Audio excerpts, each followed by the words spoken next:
نحمده ونصلي على رسوله الكريم اما بعد فاعوذ بالله من الشيطان الرجيم بسم الله الرحمن الرحيم رب اشرح لي صدري ويسر لي امري واحلل عقدة من لساني يفقهوا قولي۔ علم چاہنے والا کبھی سیر نہیں ہوتا، یعنی اس کا پیٹ بھرتا ہی نہیں، کبھی اس کو تسلی ہوتی ہی نہیں، یعنی جس کو علم کی چاٹ لگ جائے پھر وہ مزید طلب کرتا رہتا ہے۔ وَقُلْ رَبِّ زِدْنِي عِلْمًا، نبی صلی اللہ علیہ وسلم نے فرمایا دو لوگ کبھی سیر نہیں ہوتے، علم کا سیکھنے والا اور دنیا کا چاہنے والا۔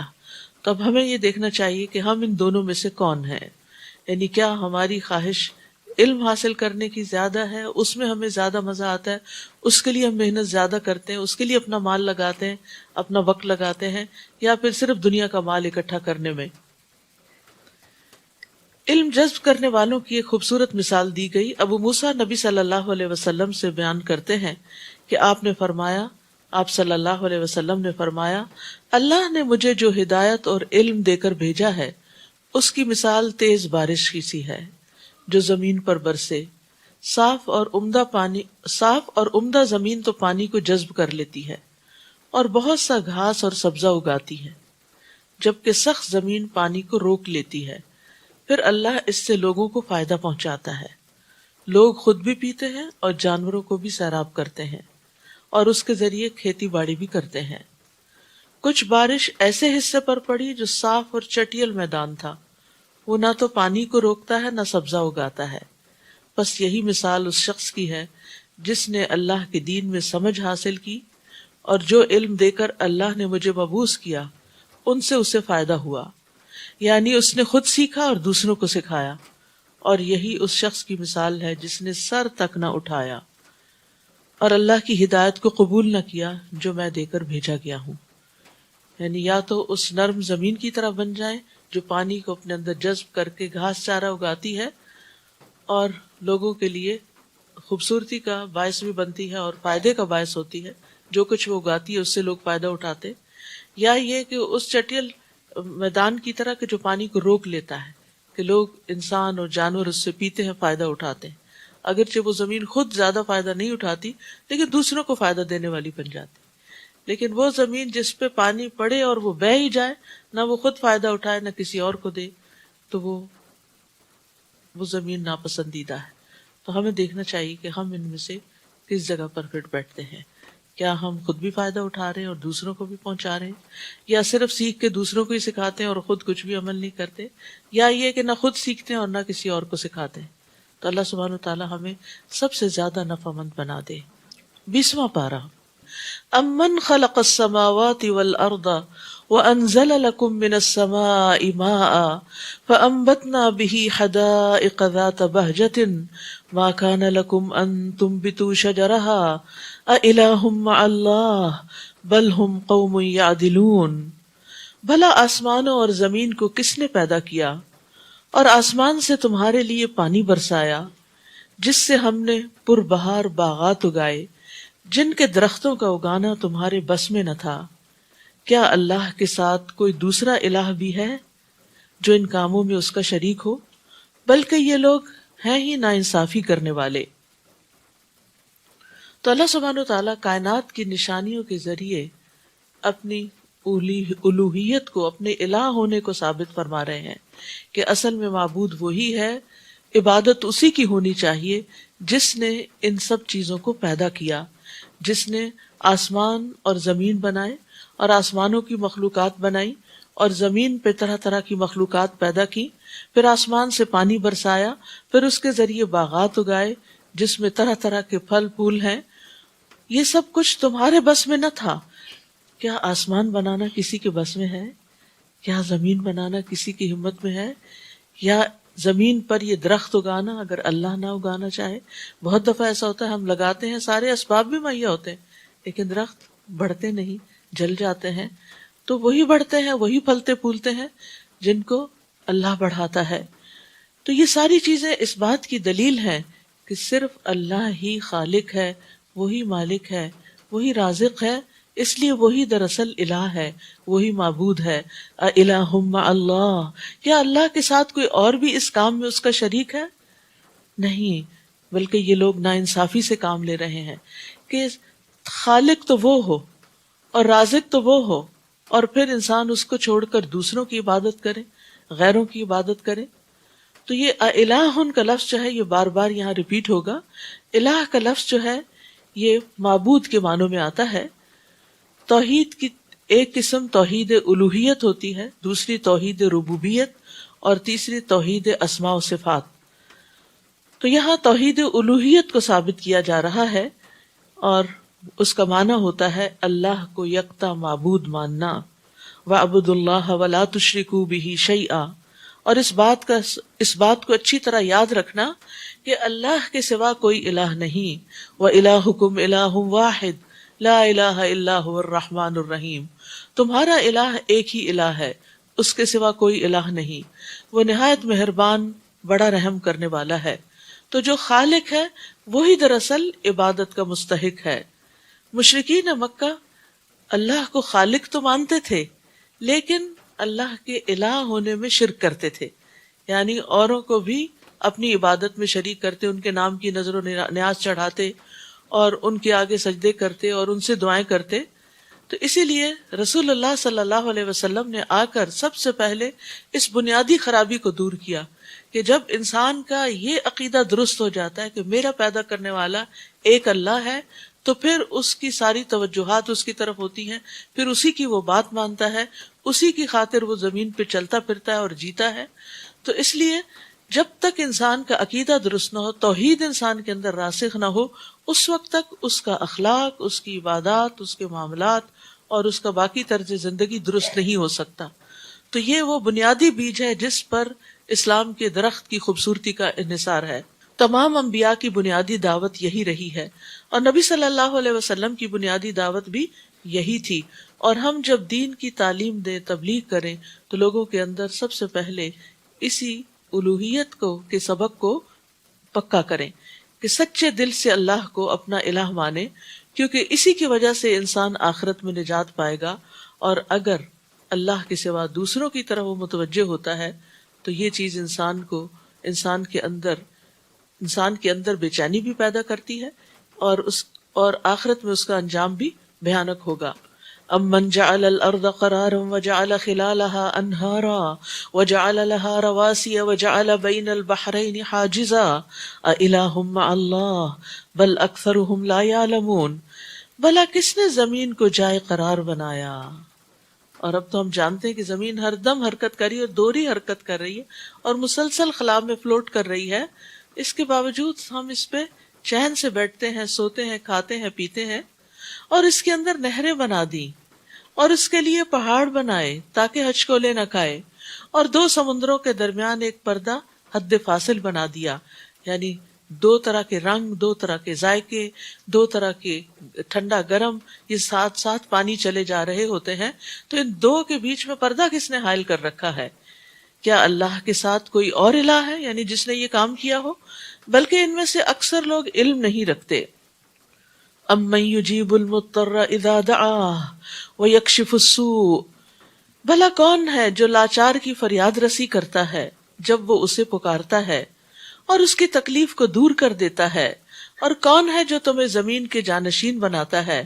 کیا اللہ کے ساتھ کوئی اور الہ ہے؟ تم لوگ تھوڑا ہی غور کرتے ہو. یعنی انسان کے اوپر آنے والی تکلیفوں کو دور کرنے والا بھی وہی ہے.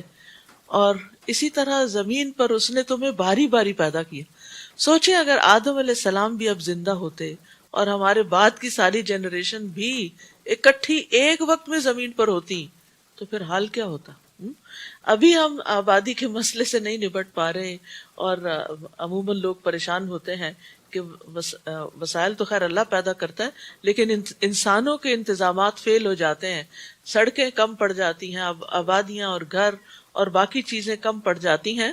تو اس میں انسان کے لیے یہ بھی اللہ کی بڑی رحمت ہے جس کا یہاں تذکرہ کیا گیا. وَيَجْعَلُكُمْ خُلَفَاءَ الْأَرْضِ، کہ وہ تمہیں زمین کے جانشین بناتا ہے، ایک جنریشن کے بعد ایک جنریشن.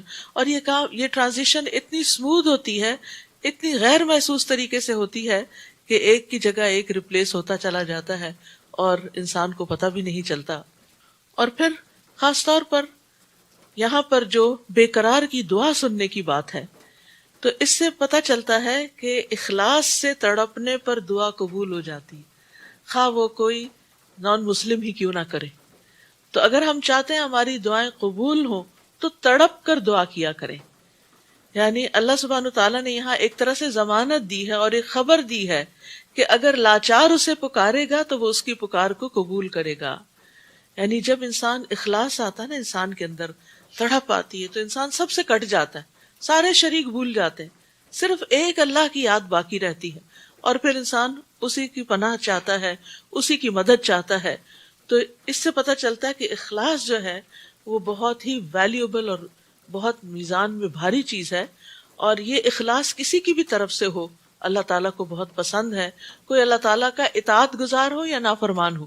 یعنی اگر ہمیں یہ احساس بھی ہو نا کہ ہم بہت نیک نہیں ہیں اور ہم تو گناہ گار ہیں، ہماری دعا نہیں سنتا، تو اپنے اندر اخلاص پیدا کر لیں اور تڑپ تڑپ کر اور رو رو کر اور گڑ گڑا کر دعا کریں، تو انشاءاللہ اللہ تعالیٰ آپ کی بھی ضرور سنے گا، کیونکہ انسان اللہ کو جو پکارتا ہے تو کہتا ہے تو ہی میرا اللہ ہے نا، تو ہی اللہ ہے، تیرے سوا کہاں جاؤں، کوئی اور نہیں میری مدد کرنے والا، میری ساری توقعات اور امیدیں تجھی پر، میرا بھروسہ اور توکل تجھی پر ہے، تو نہیں کرنا ہے۔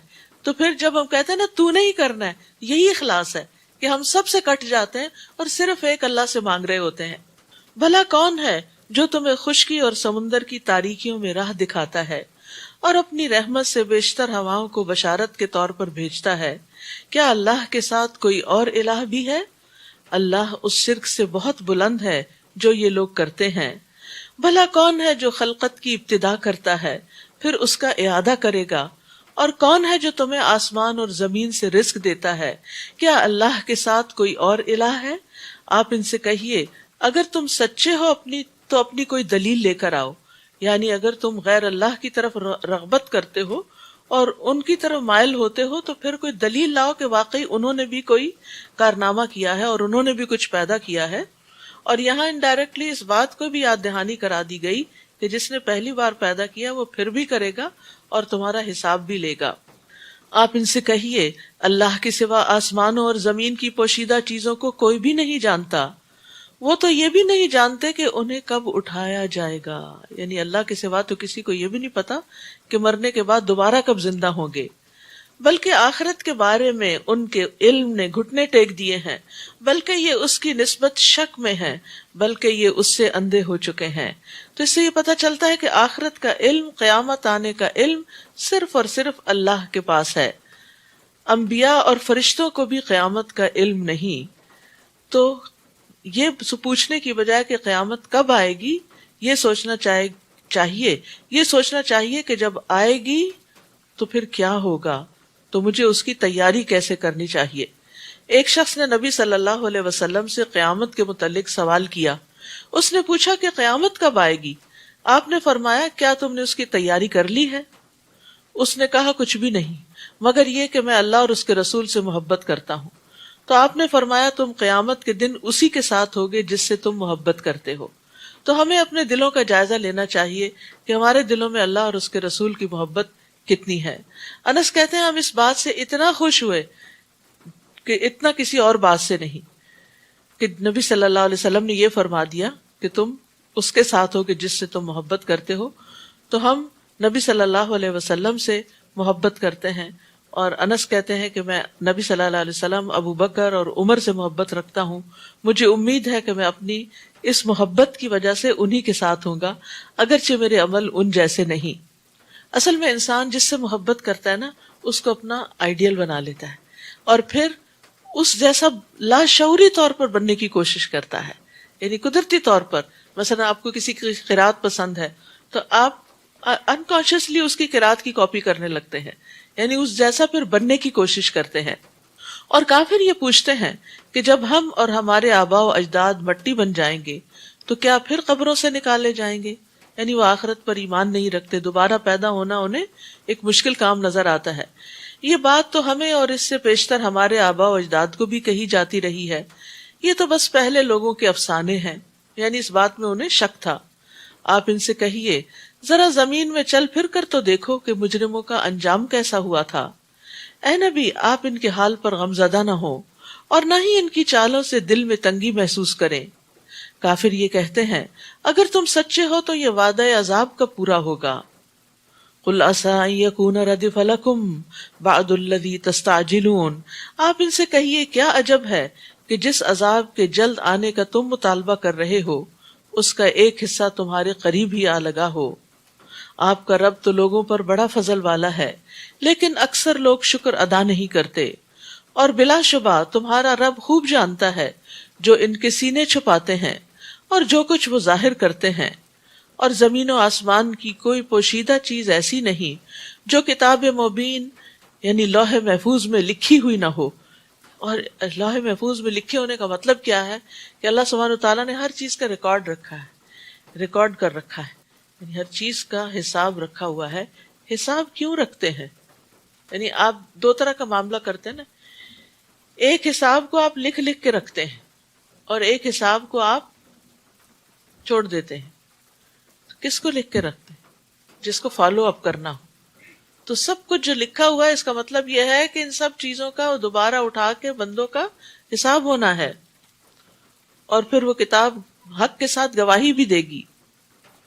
بلا شبہ قرآن بنی اسرائیل پر اکثر وہ باتیں بیان کرتا ہے جن میں وہ اختلاف رکھتے ہیں، اور یہ مومنوں کے لیے ہدایت اور رحمت ہے۔ سبحان اللہ، اس کتاب کی تعریف ہے یہ، وَإِنَّهُ لَهُدًى وَرَحْمَةٌ لِّلْمُؤْمِنِينَ۔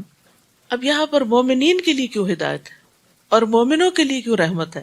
مومنوں کو کیوں خاص کیا گیا ہے؟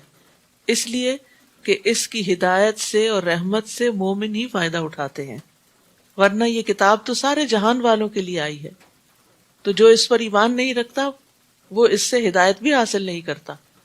تو اس پر ایمان کا تقاضا یہ ہے کہ ہم اس سے رہنمائی حاصل کریں۔ آپ کا رب اپنے حکم سے ان کے درمیان فیصلہ کر دے گا، اور وہ زبردست اور سب کچھ جاننے والا ہے۔ فَتَوَكَّلْ عَلَى اللَّهِ إِنَّكَ عَلَى الْحَقِّ الْمُبِينِ، آپ اللہ پر بھروسہ کیجئے، یقیناً آپ صریح حق پر ہیں۔ نہ تو آپ مردوں کو سنا سکتے ہیں اور نہ ایسے بہروں کو اپنی پکار سنا سکتے ہیں جو پیٹ پھیر کر بھاگے جا رہے ہوں۔ یہاں کس کو مردہ اور بہرا قرار دیا گیا ہے؟ جو حق بات سننے سے غافل ہے، یعنی آپ اس شخص کو جو مر چکا ہے، یعنی جس کا دل مردہ ہو چکا ہے، جس پہ کوئی بات اثر نہیں کرتی، آپ اس کو کتنا بھی سنائیں اس کو کچھ سمجھ نہیں آئے گی۔ نیند کی حالت میں انسان کچھ نہیں سنتا تو مرنے کے بعد کیسے سن سکتا ہے؟ اور اسی طرح بہرا اگر سامنے دیکھ رہا ہو تو وہ ہونٹوں کی جنبش سے یا اشاروں سے بات سمجھ لیتا اگر اس کو سنائی نہ دی جا رہی۔ لیکن جو بہرا منہ موڑ کے جا رہا ہو، آپ اس کو جتنی چاہیں آوازیں دیں وہ کچھ بھی نہیں سمجھتا۔ تو یہاں کفار کے دلوں کو مردہ اور بہروں سے تعبیر کیا گیا ہے کہ ان پر وحی الہی کی کوئی بات اثر نہیں کرتی۔ پیغمبر ان کو ہر طرح سے سناتے ہیں لیکن یہ کچھ بھی سمجھ کے نہیں دیتے، اور نہ ہی آپ اندھوں کو ان کی گمراہی سے بچا کر راہ راست پر لا سکتے ہیں۔ یعنی جو حق دیکھنے سے بہرے ہیں اور گنگے ہیں اور اندھے ہیں، آپ ان کو پھر کچھ سنا نہیں سکتے۔ آپ تو صرف ان کو سنا سکتے ہیں جو ہماری آیات پر ایمان لاتے ہیں، پھر فرما بردار بن جاتے ہیں۔ فہم مسلمون، پھر وہ سرنڈر کر دیتے ہیں، پھر اس سر تسلیم خم کر دیتے ہیں۔ وَإِذَا وَقَعَ الْقَوْلُ عَلَيْهِمْ أَخْرَجْنَا لَهُمْ دَابَّةً مِّنَ الْأَرْضِ تُكَلِّمُهُمْ أَنَّ النَّاسَ كَانُوا بِآيَاتِنَا لَا يُوقِنُونَ، اور جب عذاب کی بات پوری ہونے کا وقت آ جائے گا تو ہم ان کے لیے زمین سے ایک جانور نکالیں گے جو ان سے کلام کرے گا کہ فلاں فلاں لوگ ہماری آیتوں پر یقین نہیں رکھتے۔ یعنی جب زمین میں اتنی گمراہی پھیل جائے گی کہ لوگ حق کو قبول کرنا بالکل چھوڑ دیں گے اور امر بالمعروف اور نہی عن المنکر کرنا بھی چھوڑ دیں گے، اور انسانوں کے اندر سے خیر نکل جائے گی، تو اس کام کے لیے اللہ تعالیٰ ایک جانور زمین سے نکالیں گے، وہ لوگوں سے بات کرے گا اور وہ لوگوں کو سمجھائے گا۔ اور اسی طرح ایک روایت میں آتا ہے کہ وہ لوگوں کو کچھ نشان بھی لگا دے گا۔ ابو امامہ رضی اللہ عنہ سے مروی ہے کہ نبی صلی اللہ علیہ وسلم نے فرمایا، دابت الارض کا خروج ہوگا تو وہ لوگوں کے منہ پر نشان لگا دے گا، اور وہ اس نشان کے ساتھ ہی زندہ رہیں گے، حتیٰ کہ اگر ایک آدمی کوئی اونٹ خریدے گا اور کوئی شخص اس سے پوچھے گا کہ یہ اونٹ تم نے کس سے خریدا ہے، تو وہ جواب دے گا کہ یہ میں نے اس شخص سے خریدا جس کے منہ پہ نشان لگا ہوا ہے۔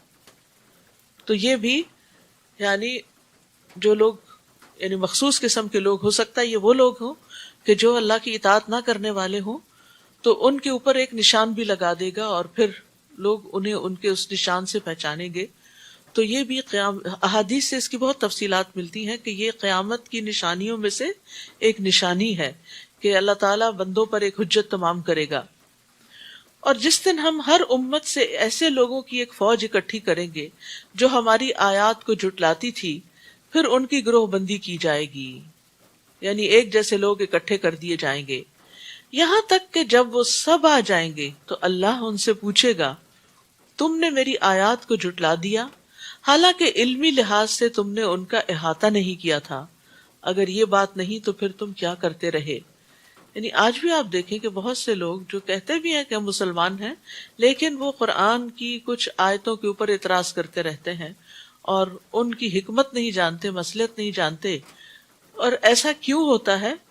یہ کم علمی کی بنا پر ہوتا ہے۔ اب اس میں سے ایک مسئلہ تقدیر کا بھی ہے۔ اکثر لوگ اس بارے میں پریشان رہتے ہیں اور اس بارے میں نعوذ باللہ اللہ تعالیٰ پر الزام بھی دیتے ہیں اور ناراضگی کا اظہار بھی کرتے ہیں کہ اللہ تعالیٰ بے گناہ لوگوں کو کیوں مرنے دیتا ہے، یا ظالموں کو ظلم کیوں کرنے دیتا ہے، یا اگر سب کچھ لکھا گیا ہے تو پھر ہماری چوائس کہاں رہ گئی، وغیرہ وغیرہ۔ یہ سب باتیں لا علمی یا کم علمی کی بنا پر ہوتی ہیں۔ سب سے بڑی بات تو یہ ہے کہ اگر ہم کسی چیز کو نعوذ باللہ اللہ کا ظلم سمجھتے ہیں تو پہلی بات یہ ہے کہ اللہ سبحانہ تعالیٰ اپنے بارے میں قرآن مجید میں واضح طور پہ کہتا ہے وَمَا أَنَا بِظَلَّامٍ لِّلْعَبِيدِ، کہ میں بندوں پر ہرگز ظلم کرنے والا نہیں ہوں۔ تو اگر آپ قرآن کو مانتے ہیں تو قرآن تو آپ کو بتا رہا ہے کہ وہ ظلم نہیں کرتا، یہ اس نے ظلم نہیں کیا بندوں پر، یہ تو بندے ایک دوسرے پر ظلم کرتے ہیں۔ پھر آپ دیکھیے دوسرا سوال یہ کرتے ہیں کہ اگر اللہ تعالیٰ ہے تو پھر ظلم ہونے کیوں دیتا ہے؟ یہ بھی اس بات کی دلیل ہے کہ ہمیں نہیں معلوم کہ اللہ تعالیٰ کیسا ہے اور اس کا علم کیسا ہے، اور وہ کچھ بندوں کو کیوں مہلت دے دیتا ہے کہ وہ اپنی حدیں پار کریں، اور جن پر ظلم ہوتا ہے ان کے لیے اس نے کیا تیار کر رکھا ہے۔ یہ سب باتیں بھی ہمیں نہیں معلوم ہوتی، کم علمی کی وجہ سے ہم اللہ تعالیٰ پر اعتراض کرتے رہتے ہیں۔ تو سب سے پہلے تو یہ جاننے کی ضرورت ہے کہ کیا ہمیں کسی بھی واقعے کا، کہ مثلا کسی انسان پہ ہی کوئی ظلم ہوا ہے، اس کی ساری وجوہات پتہ ہیں، اس کے اپنے گناہ کتنے تھے، یا یہ کہ اس کا ماحول کیسا تھا، یا کس کی غفلت تھی، کسی حاکم کی غفلت تھی، یا اس کے آس پاس کا جو سپورٹ گروپ تھا وہ کمزور تھا، تو ایسا ہوا کیوں؟ یعنی سارا الزام اللہ تعالیٰ کو دے دینا کہ وہ وقت پہ وہاں پہنچ کے انٹرفیئر کرتا اور ظالموں کو زبردستی پکڑ کے روکتا، تو یہ اس کا طریقہ نہیں۔ زمین کے امور میں اس نے انسانوں کو جہاں چوائس دی ہے پھر وہ ان پر زبردستی نہیں کرتا، اور ایسا وہ کیوں کرتا ہے اس کی حکمت خود اسی کو معلوم ہے، کیونکہ ہمارا علم کم ہے، وہ علیم ہے، وہ حکیم ہے، لیکن ہم علم اور حکمت میں بہت کم ہے۔ تو جب ہم اپنی کمی کا اعتراف کر لیں گے، کیونکہ ہم اپنے آپ کو زیادہ عقل مند سمجھ لیتے ہیں نا، تو اس لیے پھر ہم اعتراض شروع کر دیتے ہیں۔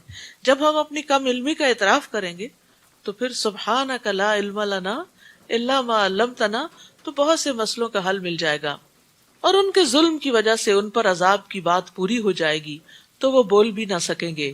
کیا وہ غور نہیں کرتے کہ ہم نے رات اس لیے بنائی کہ وہ اس میں آرام کریں، اور دن کو روشن بنایا تاکہ وہ کام کاج کر سکیں؟ اس میں بھی لوگوں کے لیے بہت سی نشانیاں ہیں جو ایمان لاتے ہیں۔ یعنی اگر لوگ غور و فکر کریں تو دن اور رات کے آنے جانے میں بھی بہت سے سبق ہیں۔ اور جس دن سور پھونکا جائے گا تو جو کوئی بھی آسمانوں یا زمین میں ہوگا سب گھبرا اٹھیں گے، سوائے ان کے جنہیں اللہ اس سے بچانا چاہے گا، اور یہ سب حقیر بن کر اللہ کے حضور پیش ہو جائیں گے۔ اس کو نفخۃ الفزع کہتے ہیں، یعنی جس میں ایسا ہوگا کہ سب گھبرا جائیں گے۔ یعنی پہلی آواز پہ سب کے اندر ایک شدید خوف اور گھبراہٹ پیدا ہو جائے گی. پھر نفخۃ الصاعق ہے، وہ نفخہ وہ ہے کہ جس کے بعد سب ہلاک ہو جائیں گے، مر جائیں گے. اور پھر نفخۃ البعث ہوگا کہ جس کے بعد سب دوبارہ جی اٹھیں گے. اس دن تو سمجھے گا کہ پہاڑ اپنی جگہ پر جمے ہوئے ہیں، حالانکہ وہ بادل کی سی چال چل رہے ہوں گے. یہ اللہ کی قدرت کا کرشمہ ہوگا جس نے ہر چیز کو مضبوط بنایا. بلا شبہ تم جو کام کر رہے ہو وہ اس سے خبردار ہے. من جاء بالحسنۃ فلہ خیر منها وهم من فزع یومئذ آمنون. جو شخص اس دن بھلائی لے کر آئے گا اسے اس سے بہتر بدلہ ملے گا، اور ایسے ہی لوگ اس دن گھبراہٹ سے امن میں ہوں گے. یہ پیچھے آیا نا کہ جس کو اللہ چاہے اس گھبراہٹ سے بچا لے گا. تو یہ کون ہوں گے؟ جو نیک کام کر کے آئیں گے. اور یہ یاد رکھیے کہ اللہ کا ثواب بندے کے عمل سے کہیں زیادہ ہے. یعنی نیکی کرنے کا فائدہ کیا ہے کہ اس سے بہتر بدلہ ملے گا، پلس یہ کہ اس دن کی گھبراہٹ سے امن میں ہوں گے. ہم سب کو جب قیامت کے واقعات پڑھتے ہیں نا تو بڑی پریشانی سی ہوتی ہے، بڑی فکر لگتی ہے، بہت تنہائی سی محسوس ہوتی ہے، گھبراہٹ ہوتی ہے، کچھ سمجھ نہیں آتا کہ کیا ہوگا. اس گھبراہٹ سے بچنے کے لیے کیا کریں؟ تو یہاں آپ دیکھیے اس قرآن کی آیت سے ہمیں پتہ چل گیا ہے کہ نیکیاں کرنا اس گھبراہٹ کو دور کرے گا. جب اپنے بھی ساتھ چھوڑ جائیں گے، دوست، رشتہ دار، اولاد، والدین، کوئی بھی نہیں پوچھے گا، تو انسان کے ساتھ اس کا اپنا ہی عمل ہوگا. تو اس لیے ہم سب کو اچھے اعمال کی فکر کرنی چاہیے اور اس میں آگے سے آگے بڑھتے جانا چاہیے. جو آج کر رہے ہیں اتنا ہی کافی نہیں سمجھنا چاہیے، اس سے بھی بہتر طور پر نیک کام کرنے کی فکر کرنی چاہیے. تو بندے کے عمل، قول اور اس کے ذکر سے، یعنی جو نیک اعمال ہیں، اللہ کا ثواب بہتر ہے. یعنی صرف برابر نہیں دیا جائے گا، بہتر اور زیادہ دیا جائے گا. اسی طرح اللہ کی رضا جو ہے وہ بندے عمل سے کہیں زیادہ ہے. اور یہ بھی پتہ چلتا ہے کہ اللہ تعالیٰ بندے کا ثواب کئی گنا بڑھا دے گا. ایک نیکی کے بدلے 10 نیکیاں تو لازمن ہیں ہی، لیکن اس سے بھی زیادہ ان کو بڑھا دے گا جتنا زیادہ اخلاص ہوگا، جتنا زیادہ کام اللہ ہی کے لیے ہوگا. اور پھر آپ دیکھیے کہ اللہ تعالیٰ کا یہ کتنا فضل و کرم ہے کہ ہم تھوڑی دیر کام کرتے ہیں. فرشتے ہیں دن رات تسبیح کر رہے ہیں، تھکتے ہی نہیں، دم لیتے ہی نہیں، لیکن ان کو اس کا کوئی اجر نہیں ہے. وہ پوری زندگی بھی تسبیح کرتے رہے تو ان کی ایک نیکی بھی نہیں لکھی جاتی. لیکن ہم انسان ایک دفعہ سبحان اللہ کہیں، ایک دفعہ الحمدللہ کہیں، میزان بھر جاتا ہے. کتنا احسان ہے اللہ کا ہم پر. پھر بھی اگر ہم اس کے ذکر کی طرف نہ آئیں، اس کے شکر کی طرف نہ آئیں اور اس کی عبادت نہ کریں تو پھر خود ہی خسارے میں ہیں. تو ہر نیکی کا کئی گنا زیادہ بدلہ ہوگا. اور جیسے آپ دیکھیے نبی صلی اللہ علیہ وسلم نے فرمایا جس نے مسلمانوں کے راستے سے تکلیف دہ چیز ہٹا دی کہ وہ ان کو بادر کرے گی، اٹک جائیں گے، گر جائیں گے، اور کچھ نہیں تو اپنے جوتے ہی ڈھنگ کی جگہ پہ اتار کے رکھنا.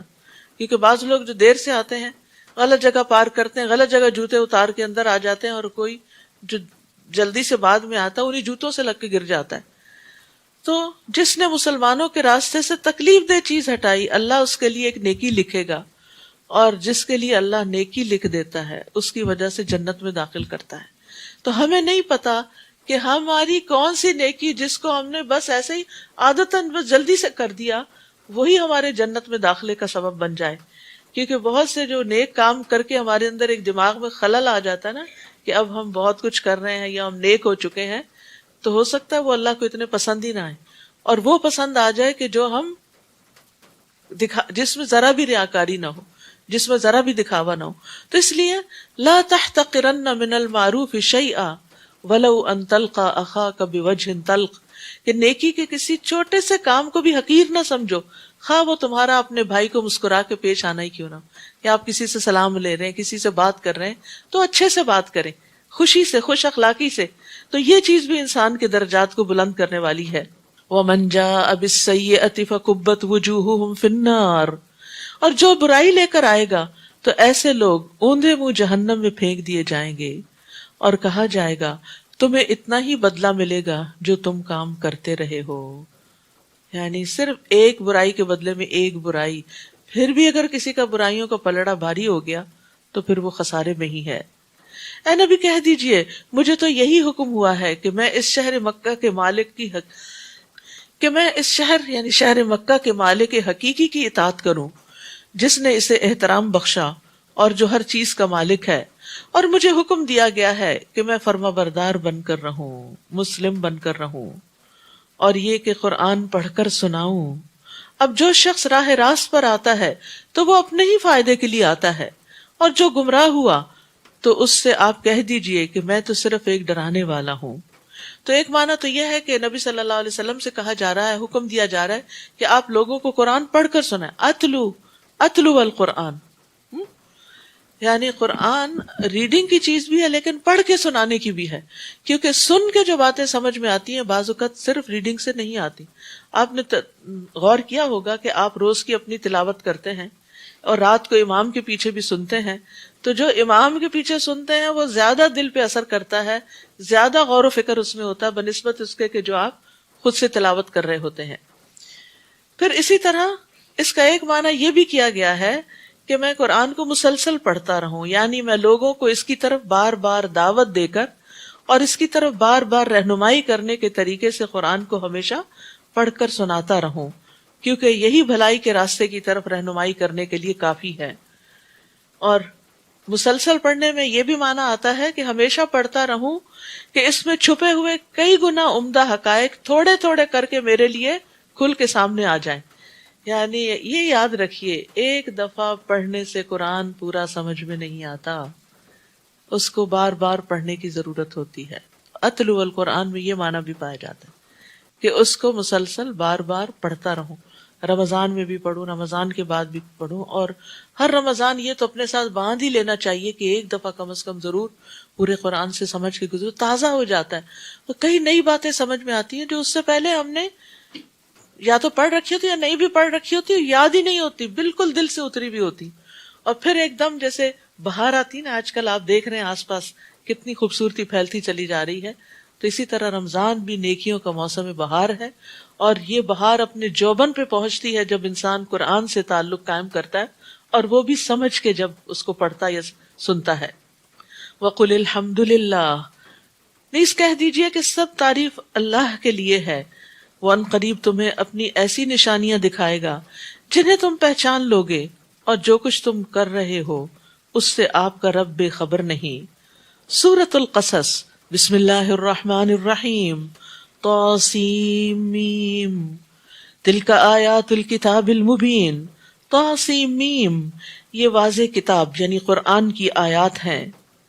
ہم آپ کو موسیٰ اور فرعون کے بالکل سچے حالات پڑھ کر سناتے ہیں، نتلو، پڑھ کے سناتے ہیں، ان لوگوں کے فائدے کے لیے جو ایمان لاتے ہیں۔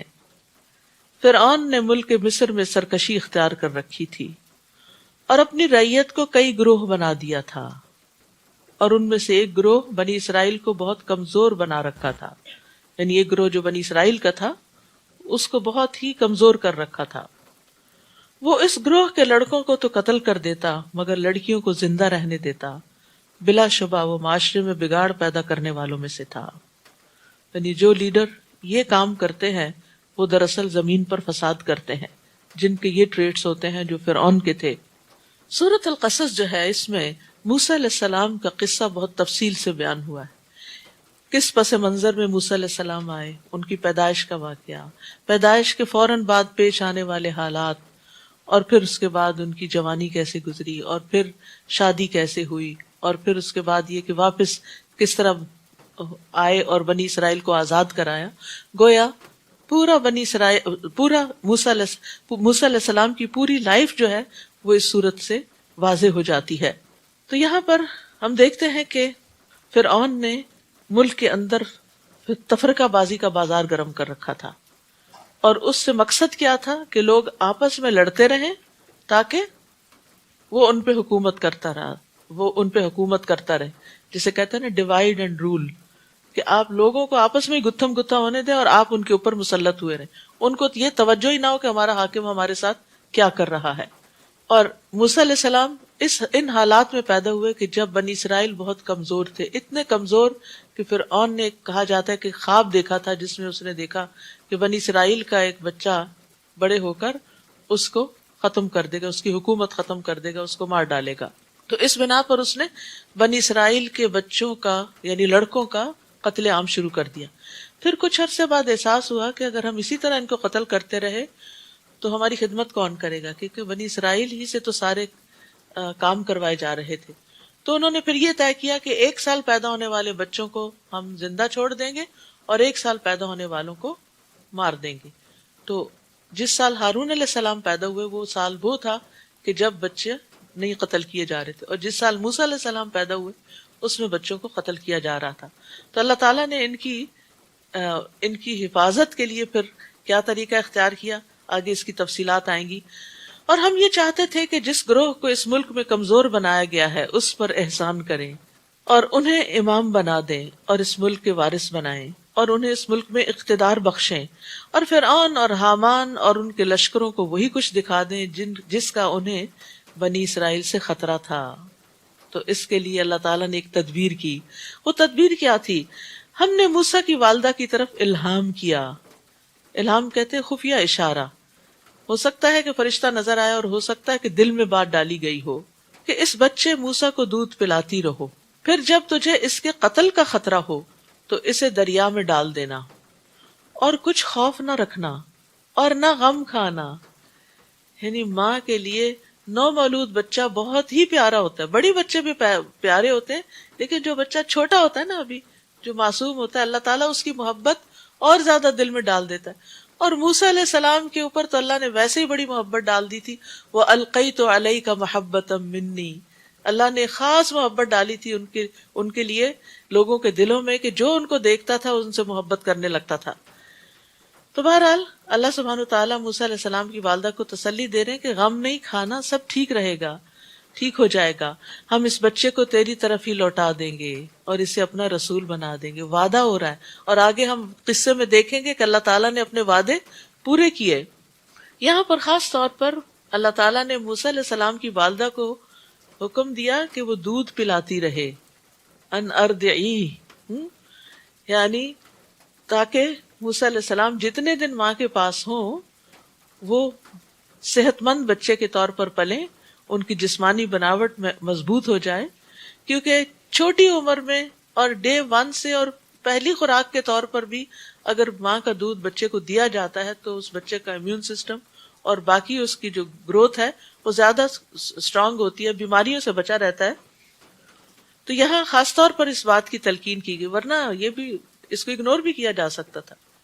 یہ نہیں کہا گیا نہلاتی دلاتی رہنا، اس کو پیار کرنا، نہیں، یہ تو نیچرل باتیں ہیں۔ دودھ بھی ماں خود ہی پلاتی ہے، لیکن تاکیداً دودھ پلوایا گیا۔ چنانچہ فرعون کے، اور آپ کو معلوم ہے نا کہ پھر موسیٰ علیہ السلام کتنے اسٹرانگ تھے کہ وہ مدین میں جا کر ایک پتھر جس کو اٹھایا تھا، جس کو 10 لوگ اٹھاتے ہیں، تو اس بچی نے نوٹ کیا اور اپنے باپ سے کہا کہ قوی امین ہے۔ تو باپ نے پوچھا قوی کہاں سے، تمہیں کیسے پتا چلا کہ قوی؟ کہا میں نے دیکھا کہ وہ ایک پتھر کو اٹھا کے دوسری طرف رکھ رہا ہے جس کو 10 آدمی مل کے اٹھاتے ہیں۔ تو اس سے اندازہ لگائیں کہ اس ماں کے دودھ پیے ہوئے کا ان کی شخصیت پر کیسا اثر رہا۔ چنانچہ فرعون کے گھر والوں نے اس بچے کو اٹھا لیا۔ اب بچہ وہاں سے تیرتا ہوا ان کے کنارے پہ جا پہنچا کہ وہ ان کے لیے دشمن اور رنج کا باعث بنے۔ بلا شبہ فرعون، حامان اور ان کے لشکر خطا کار لوگ تھے۔ اور فرعون کی بیوی فرعون سے کہنے لگی، یہ بچہ تو میری اور تیری آنکھوں کی ٹھنڈک ہے۔ روایات میں آتا ہے اس نے کہا تھا تمہاری تو ہے میری نہیں۔ تو بیوی نے بہت اچھے طریقے سے بات کی۔ دیکھیے کہ اتنا مشکل کام کروا لیا اس نے کہ بنی اسرائیل کا بچہ جو ہے اس کو اپنا بچہ بنا لیا۔ اسے قتل نہ کرو، کیونکہ اس پر قتل واجب تھا اس کے قانون کے مطابق۔ کیا عجیب ہے کہ یہ ہمارے لیے مفید ثابت ہو، یا ہم اسے بیٹا ہی بنا لیں۔ اور وہ اس کے انجام سے بے خبر تھے۔ تو جہاں بہت سے لوگ بھی مفسد ہوں، پوری گورنمنٹ بھی کرپٹ ہو، وہاں ایک بھی عادل شخص ہو، ایک بھی سمجھدار ہو، مصلح ہو، تو قوم کو کچھ نہ کچھ فائدہ پہنچ جاتا ہے۔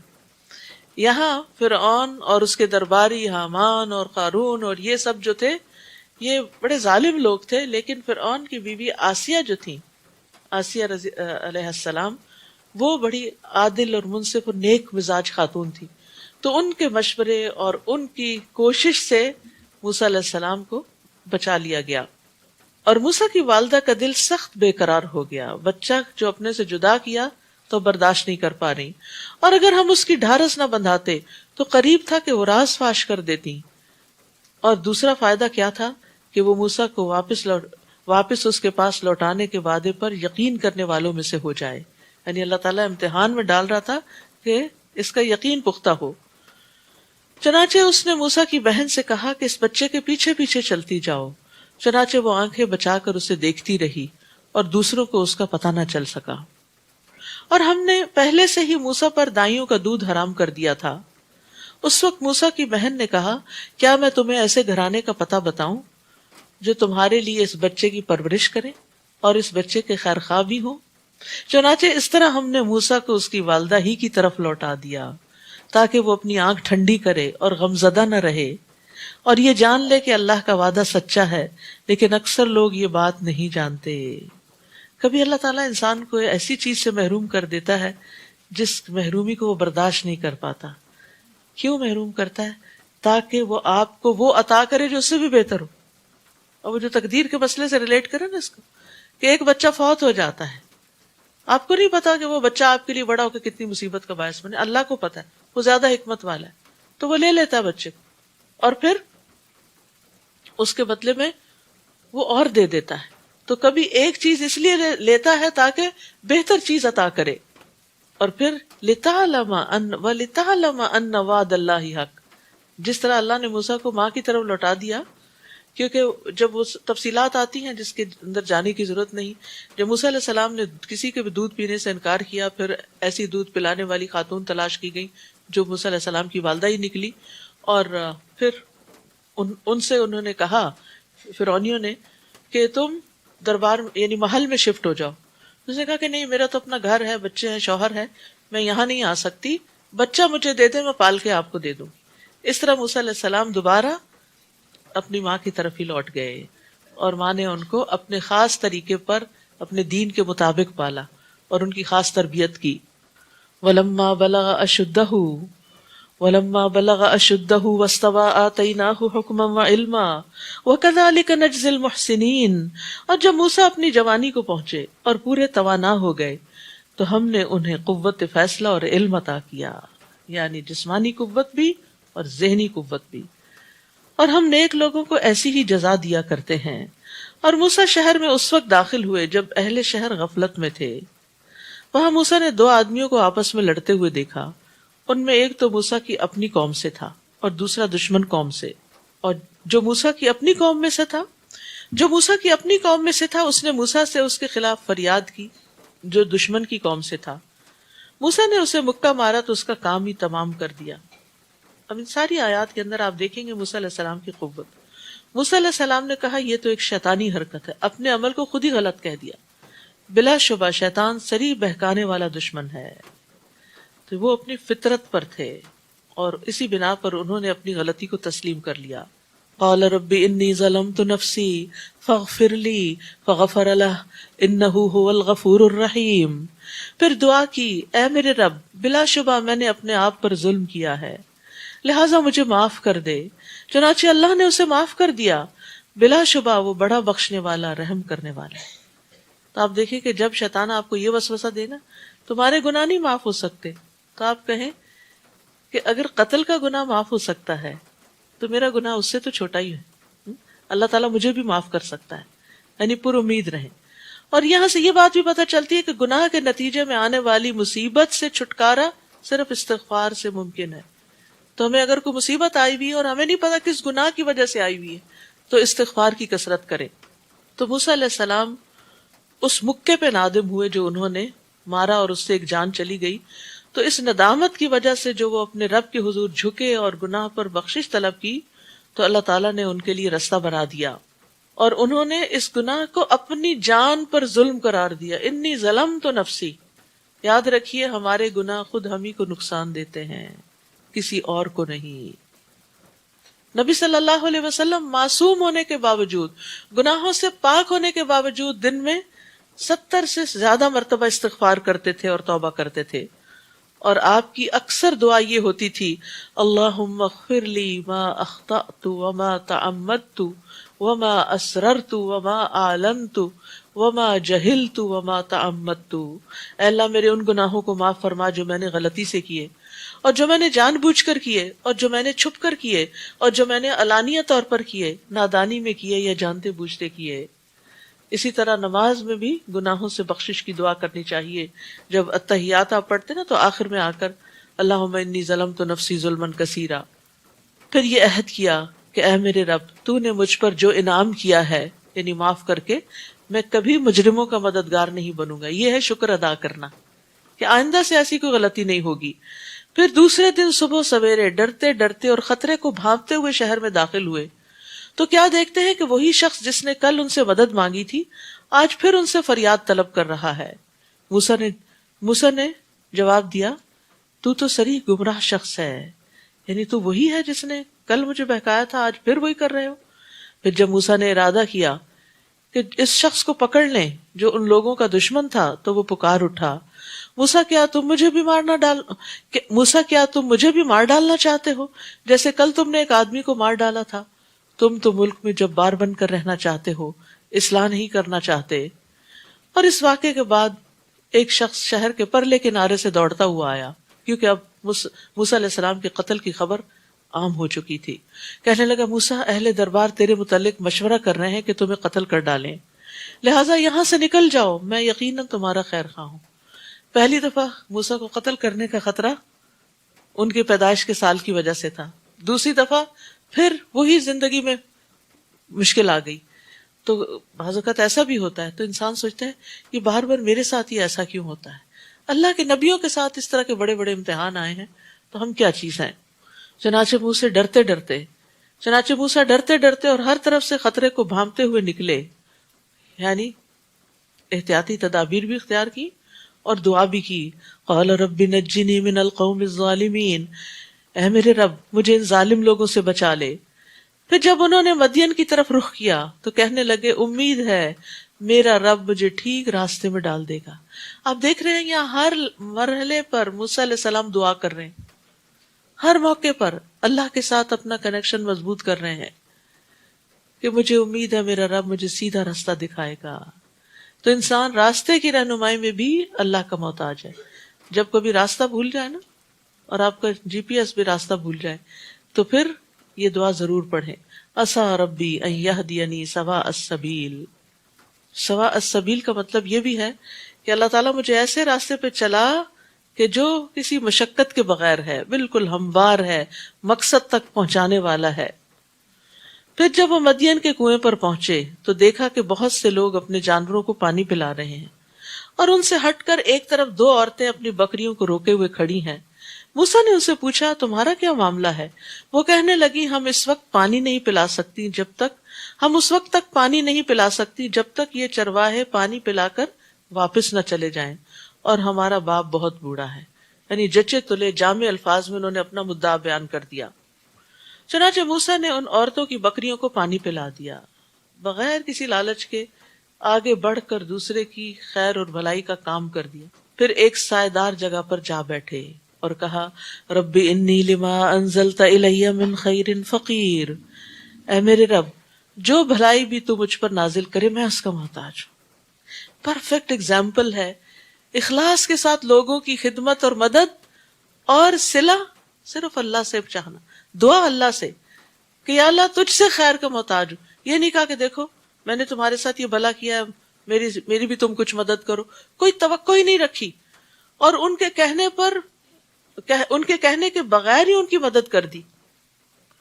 تو یاد رکھیے کہ اللہ کو یہ بات بڑی پسند ہے کہ ہم لوگوں سے توقعات نہ رکھیں، اپنے رب سے رکھیں، اور یہ بھی کہ ہم جب رب سے مانگیں تو اپنے فقیر ہونے کا اظہار کریں، عاجزی کا، اللہ میں فقیر ہوں، محتاج ہوں۔ پھر اللہ کے سامنے اپنے ہاتھ پھیلائیں، کیونکہ اللہ تعالیٰ کو اس بات سے شرم آتی ہے کہ کوئی بندہ اس کے آگے اپنے دونوں ہاتھ پھیلائے اور وہ ان میں کوئی خیر نہ ڈالے۔ پھر اسی طرح یہ ہے کہ جو مسلمان اپنا چہرہ اللہ عز و جل کے سامنے گاڑ کر کسی چیز کا سوال کرتا ہے اللہ اسے وہ چیز ضرور عطا کر دیتا ہے، خواہ جلدی عطا کرے یا اس کے لیے ذخیرہ کر کے رکھے۔ گاڑ کے کیسے، جیسے آپ سجدہ کرتے ہیں نا تو سجدے میں پڑھ کے بس جیسے میں نے سر نہیں اٹھانا جب تک میری دعا قبول نہ ہو جائے، اور اس میں آپ اپنے رب کو قریب ترین محسوس بھی کریں، تو اگر اس اعتبار سے دعا کریں گے تو دعا قبول ہوگی انشاءاللہ۔ تو اللہ سبحانہ وتعالیٰ نے موسیٰ علیہ السلام کو خیر عطا کر دی، انہیں علم اور حکمت عطا کیا تھا، پھر اللہ نے موسیٰ علیہ السلام کو قتل سے نجات دی، پھر یہ کہ ایک متکبر بادشاہ کے ہوتے ہوئے ان کی کامل تربیت کی، ان کے دین کی بھی حفاظت کی، اور جس جگہ پر جس محل میں ان کا آنا جانا تھا وہاں جو غلط نظریات اور عقائد تھے اور جو ماحول کی خرابی تھی اس سے بھی اللہ نے بچایا، اور پھر اللہ نے موسیٰ علیہ السلام کے ہاتھوں قوم کو چھٹکارا بھی دلایا، اور پھر موسیٰ علیہ السلام کو خوف خطرے کی حالت میں ایسے علاقے کی طرف رہنمائی کی جہاں ان کے لیے رہائش کا بھی بندوبست ہوا، اس دعا کے بعد شادی کا بھی ہوا، جاب بھی لگ گئی، سارے کام ہو گئے۔ اتنے میں ان دونوں عورتوں میں سے ایک عورت حیا کے ساتھ چلتی ہوئی آئی، حیا کے ساتھ ان کے پاس چلتی ہوئی آئی اور کہنے لگی، آپ نے ہماری بکریوں کو جو پانی پلایا ہے تو میرا باپ آپ کو بلاتا ہے تاکہ آپ کو اس کا صلہ دے۔ پھر جب موسیٰ اس شخص کے پاس آئے اور انہیں اپنا سارا حال سنایا تو اس نے کہا، ڈرو نہیں، تم نے ان ظالموں سے نجات پا لی، یعنی یہ دوسرا علاقہ ہے، یہاں فرعون کی حکومت نہیں ہے۔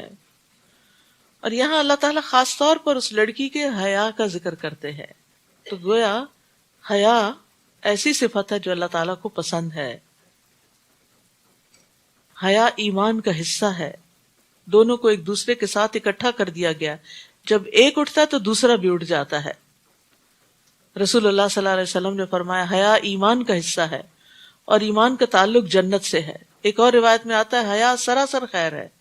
آپ صلی اللہ علیہ وسلم پردہ نشین کنواری لڑکیوں سے بھی زیادہ حیادار تھے، تو یہ حیا ہمارے دین کا امتیازی نشان ہے۔ ان میں سے ایک بولی، ابا جان اسے اجرت پر رکھ لیجئے۔ بہترین آدمی جسے آپ اجرت پر رکھنا چاہیں وہی ہو سکتا ہے جو طاقتور اور امین ہو، طاقتور اور امین ہو، لیکن یہ دو کوالٹیز اکٹھی ہونا بہت مشکل ہوتا ہے۔ جو لوگ کام جانتے ہوتے ہیں، اسمارٹ ہوتے ہیں، وہ عام طور پر خیانت کرتے ہیں، وہ مالک کے ساتھ بھی کھیل جاتے ہیں، اور جو طاقتور نہیں ہوتے ذہنی طور پر یا جسمانی طور پر، وہ امانت دار ہوتے ہیں لیکن پھر کام کے نہیں ہوتے۔ یعنی ایک شخص بہت امانت دار ہے، کام ہی نہیں آتا اس کو، تو آپ کیا کریں گے اس سے؟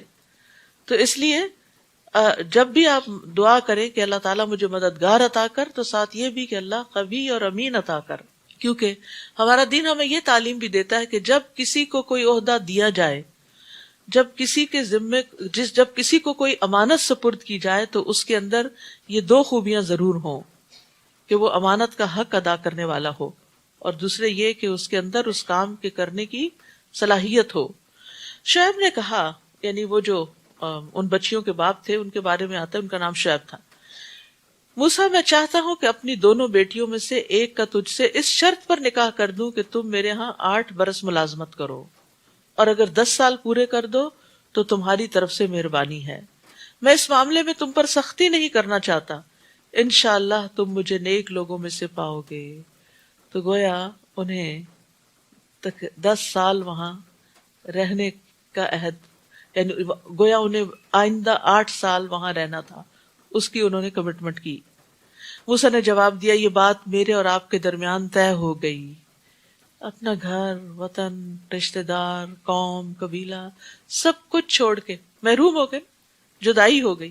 8 سال، اگر آپ کو کوئی کہے آپ کو 8 سال کینیڈا میں رہنا اور یہاں سے آپ بالکل کسی سے ملنے نکل نہیں سکتے، تو آپ کے دل پر کتنا بڑا پہاڑ پڑ جائے گا کہ اچھا، اپنی مرضی سے آپ 20 سال بھی رہ لیں، 20 سال بھی نہ جائیں، آپ کی اپنی مرضی ہو تو اور بات ہے، لیکن اگر آپ کو کوئی باندھے کہ 8 سال آپ یہاں سے ہل نہیں سکتے تو وہ ایک قید کی طرح لگتا ہے۔ تو موسیٰ علیہ السلام نے 8 نہیں 10 سال پورے کیے۔ نبی صلی اللہ علیہ وسلم نے فرمایا، میں نے جبریل سے پوچھا موسیٰ نے دونوں مدتوں میں سے کون سی مدت پوری کی؟ تو انہوں نے کہا جو اس میں زیادہ کامل اور زیادہ مکمل تھی، یعنی 10 سال۔ تو اب یہ 10 سال کی محرومی کے بعد اور میچورٹی کے بعد اور تیار کرنے کے بعد اللہ تعالیٰ اب موسیٰ علیہ السلام کو ایک بڑے مشن پر دوبارہ واپس مصر لے کے جاتے ہیں۔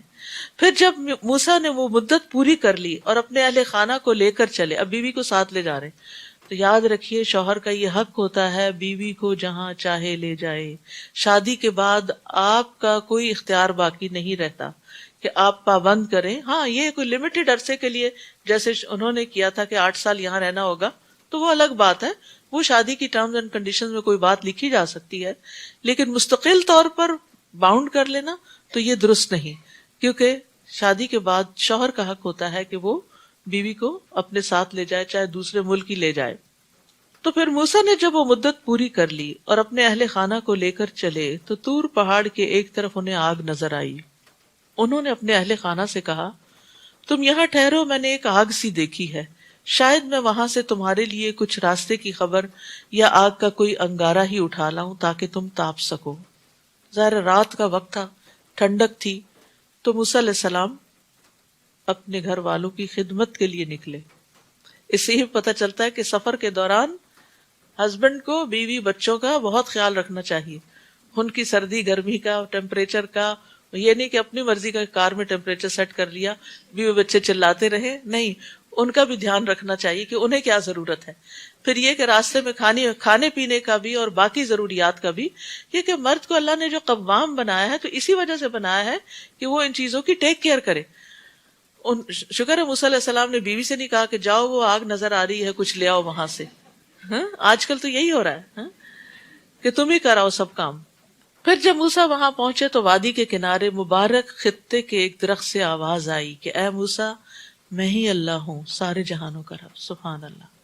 جب انسان خیر کے کام کرتا رہتا ہے نا اور خیر کے کام سے نکلتا ہے تو اللہ تعالیٰ خیر ہی عطا کرتا ہے. آپ دیکھیں کہ وہ گھر والوں کی خدمت کے لیے نکلے تھے، اللہ نے کتنی بڑی خیر عطا کر دی. اللہ تعالیٰ ہم کلام ہوئے. یاد رکھیے نیکی نیکی کے دروازے کھولتی ہے اور برائی سے برائی لازم آتی ہے. تو جب کبھی نیکی کے کسی کام کا پتہ چلے، کوئی اپرچونٹی ملے، گھر گزریں. آپ کو نہیں معلوم وہاں سے آپ کو کیا خیر ملے. مدین گئے، وہاں خیر کا کام کیا تو اللہ نے رہنے کا انتظام کر دیا. واپسی پہ سفر کے دوران خیر کا کام کیا، گھر والوں کا خیال رکھا تو اللہ تعالیٰ نے نبوت سے نواز دیا. اور اللہ نے حکم دیا کہ اپنی لاٹھی پھینکو. پھر جب موسیٰ نے اس پھینکی ہوئی لاٹھی کو دیکھا تو وہ یوں حرکت کر رہی تھی جیسے کوئی سانپ ہے. موسیٰ پیٹ پھیر کر پیچھے ہٹے اور پیچھے مڑ کر بھی نہ دیکھا، ڈر گئے. اللہ تعالیٰ نے فرمایا آگے بڑھو اور ڈرو نہیں، تمہیں کچھ نہیں ہوگا. نیز اپنا ہاتھ اپنے گریبان میں ڈالو، وہ بغیر کسی تکلیف کے چمکتا ہوا نکلے گا. اور اگر ڈر محسوس ہو تو اپنا بازو اپنے جسم سے لگا لو. یہ ان کے لیے بھی تھا اور ہمارے لیے. کبھی خوف محسوس ہو رہا نا تو دل پہ ہاتھ رکھ لیا کر. اکثر لوگ رکھتے بھی ہیں، کہتے دیکھو میرا دل کتنا دھڑک رہا ہے. تو جب آپ دل پہ ہاتھ رکھتے ہیں تو وہ دل کو قرار آنے لگتا ہے، یعنی اس کو تھپکی ملتی ہے اور اس کو تسلی ہوتی ہے اور آپ ٹھیک ہونے لگتے ہیں، کیونکہ خوف کا تعلق دل کے ساتھ ہے. سو یہ تیرے رب کی طرف سے 2 معجزے ہیں جنہیں تم فرعون اور اس کے درباریوں کے سامنے پیش کر سکتے ہو. وہ بڑے نافرمان لوگ ہیں. موسیٰ نے عرض کیا اے رب، میں نے ان کے ایک آدمی کو مار ڈالا تھا، لہٰذا مجھے خطرہ ہے کہ وہ مجھے مار ڈالیں گے، اور میرے بھائی ہارون کی زبان مجھ سے زیادہ صاف ہے، اسے میرے ساتھ مددگار کے طور پر بھیج دیجیے تاکہ وہ میری تصدیق کرے. مجھے اندیشہ ہے کہ وہ لوگ مجھے جھٹلا دیں گے. اللہ تعالیٰ نے فرمایا ہم تیرے بھائی سے تیرا بازو مضبوط کریں گے اور تم دونوں کو ایسا غلبہ عطا کریں گے کہ وہ تم پر دست درازی نہ کر سکیں گے. اب تمہیں بچانا ہمارا کام. اللہ سبحانہ تعالیٰ کیسے بچاتا ہے اتنے جبار دشمنوں کے سامنے. ہمارے معجزات کی وجہ سے تم دونوں اور تمہارے پیروکار ہی غالب رہیں گے. وعدہ کیا اور وہ وعدہ پورا ہوا. پھر جب موسیٰ ہمارے واضح معجزات لے کر ان فرعونیوں کے پاس گئے تو وہ کہنے لگے یہ تو محض شعبدے کی قسم کا جادو ہے اور ایسی باتیں تو ہم نے اپنے سابقہ باپ دادوں سے کبھی سنی نہیں. موسیٰ نے کہا اس شخص کا حال تو میرا رب ہی خوب جانتا ہے جو اس کی طرف سے ہدایت لے کر آیا ہے، اور اس شخص کو بھی جانتا ہے جس کے لیے آخرت کا گھر ہوگا. حقیقت یہ ہے کہ ظالم لوگ کبھی فلاح نہیں پاتے. یعنی موسیٰ کہنے لگے کہ میرا رب جانتا ہے کہ کون ہدایت پر ہے اور کس کے لیے انجام اچھا ہے. اور فرعون نے کہا اے درباریو، میں تو اپنے علاوہ تمہارے لیے کسی الہ کو نہیں جانتا. سو حامان تم مٹی کی اینٹوں کو آگ سے پکا لو، پھر میرے لیے ایک اونچی عمارت تیار کرو تاکہ میں موسیٰ کے الہ کو جھانک سکوں اور میں اسے جھوٹا آدمی ہی سمجھتا ہوں. یعنی پیغمبر سب سے سچے لوگ ہوتے ہیں، ان پر جھوٹ کا الزام لگا، اور فرعون اور اس کے لشکر اس ملک میں ناحق ہی بڑے بن بیٹھے تھے. یعنی انہیں حق نہیں تھا، لیکن وہ خود سے خود کو بڑی چیز سمجھتے، اور انہیں یقین ہو گیا تھا کہ ہمارے حضور واپس نہ لائے جائیں گے. چنانچہ ہم نے فرعون اور اس کے سب لشکروں کو پکڑ کر سمندر میں پھینک دیا. اب دیکھ لو کہ ان ظالموں کا انجام کیسا ہوا.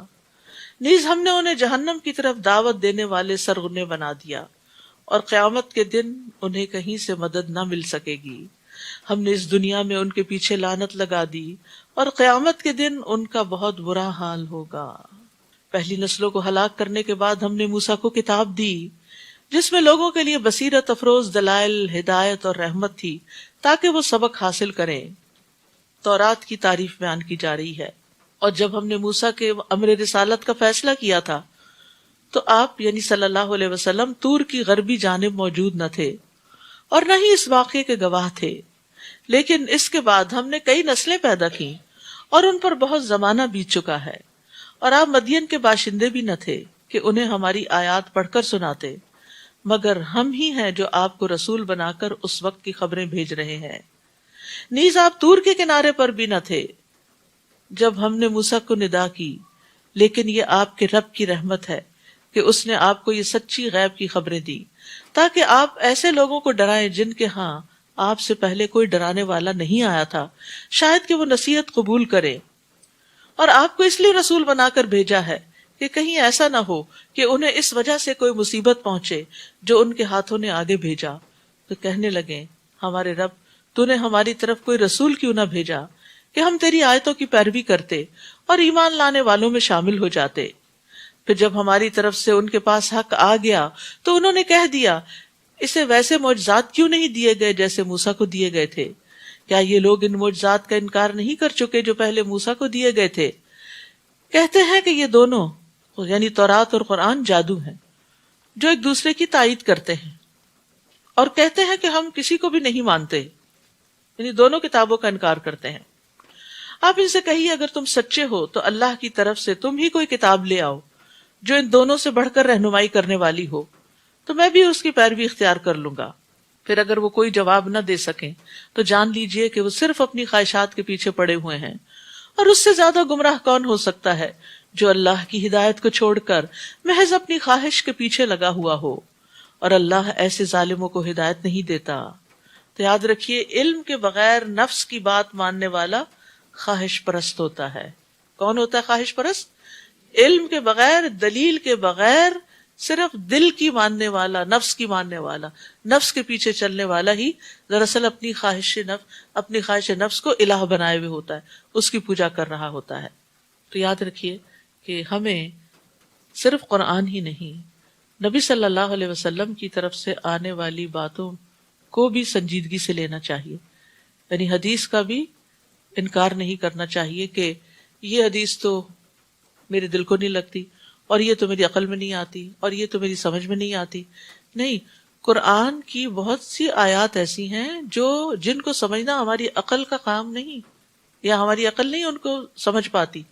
اب جیسے چیوٹی کی آواز سن لینا، عقل میں تو نہیں آتا، اتنی چھوٹی سی، اور اس کی آواز زیادہ سے زیادہ کتنی بڑی ہوگی.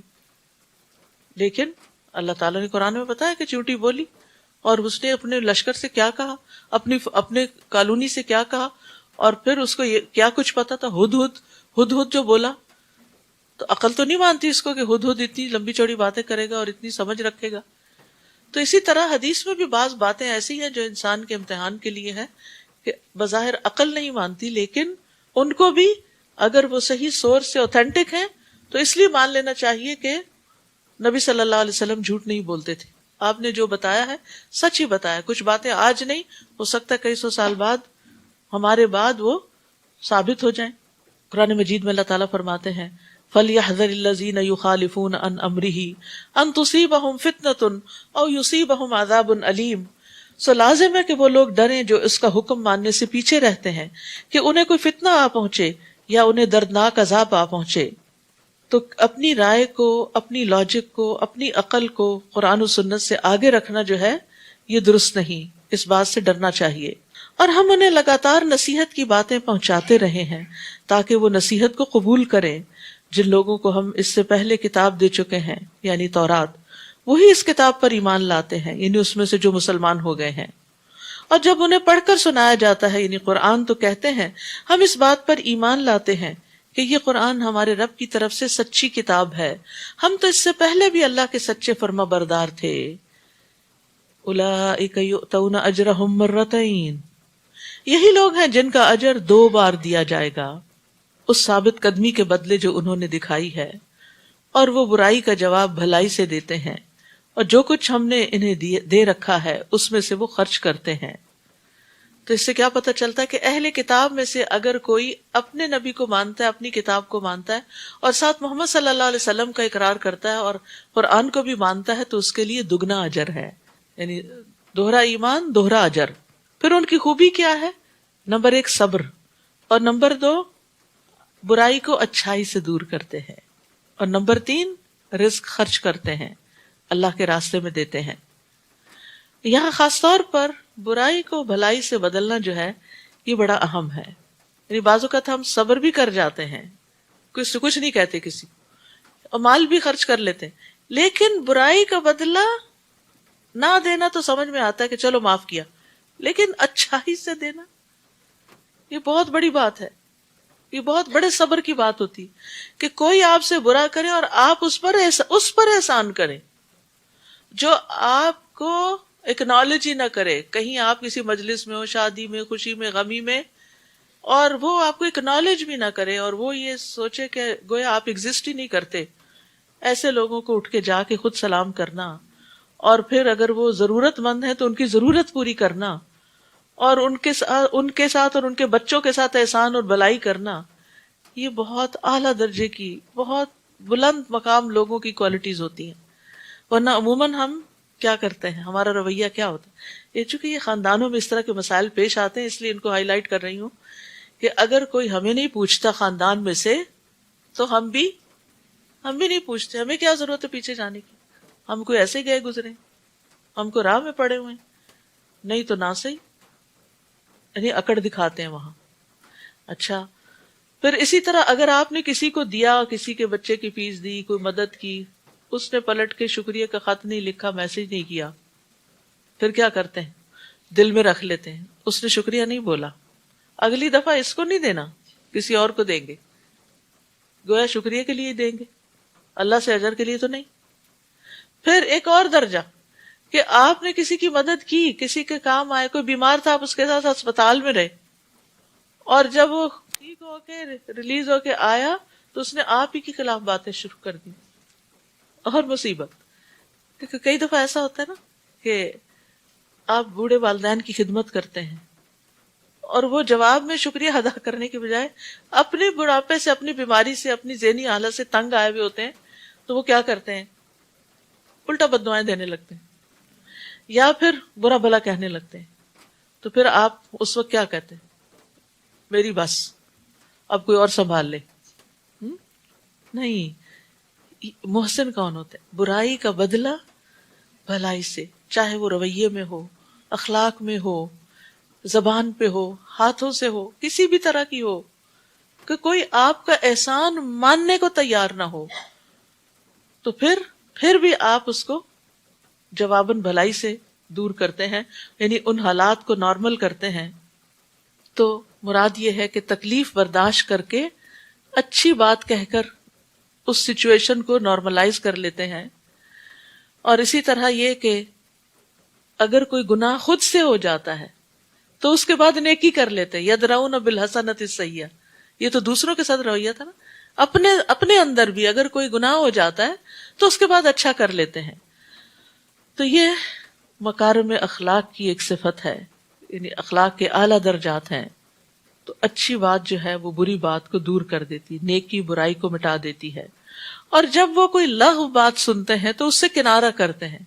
جیسے ایک اور جگہ پر آتا ہے وَإِذَا مَرُّوا بِاللَّغْوِ مَرُّوا كِرَامًا، عباد الرحمن کی صفت ہے.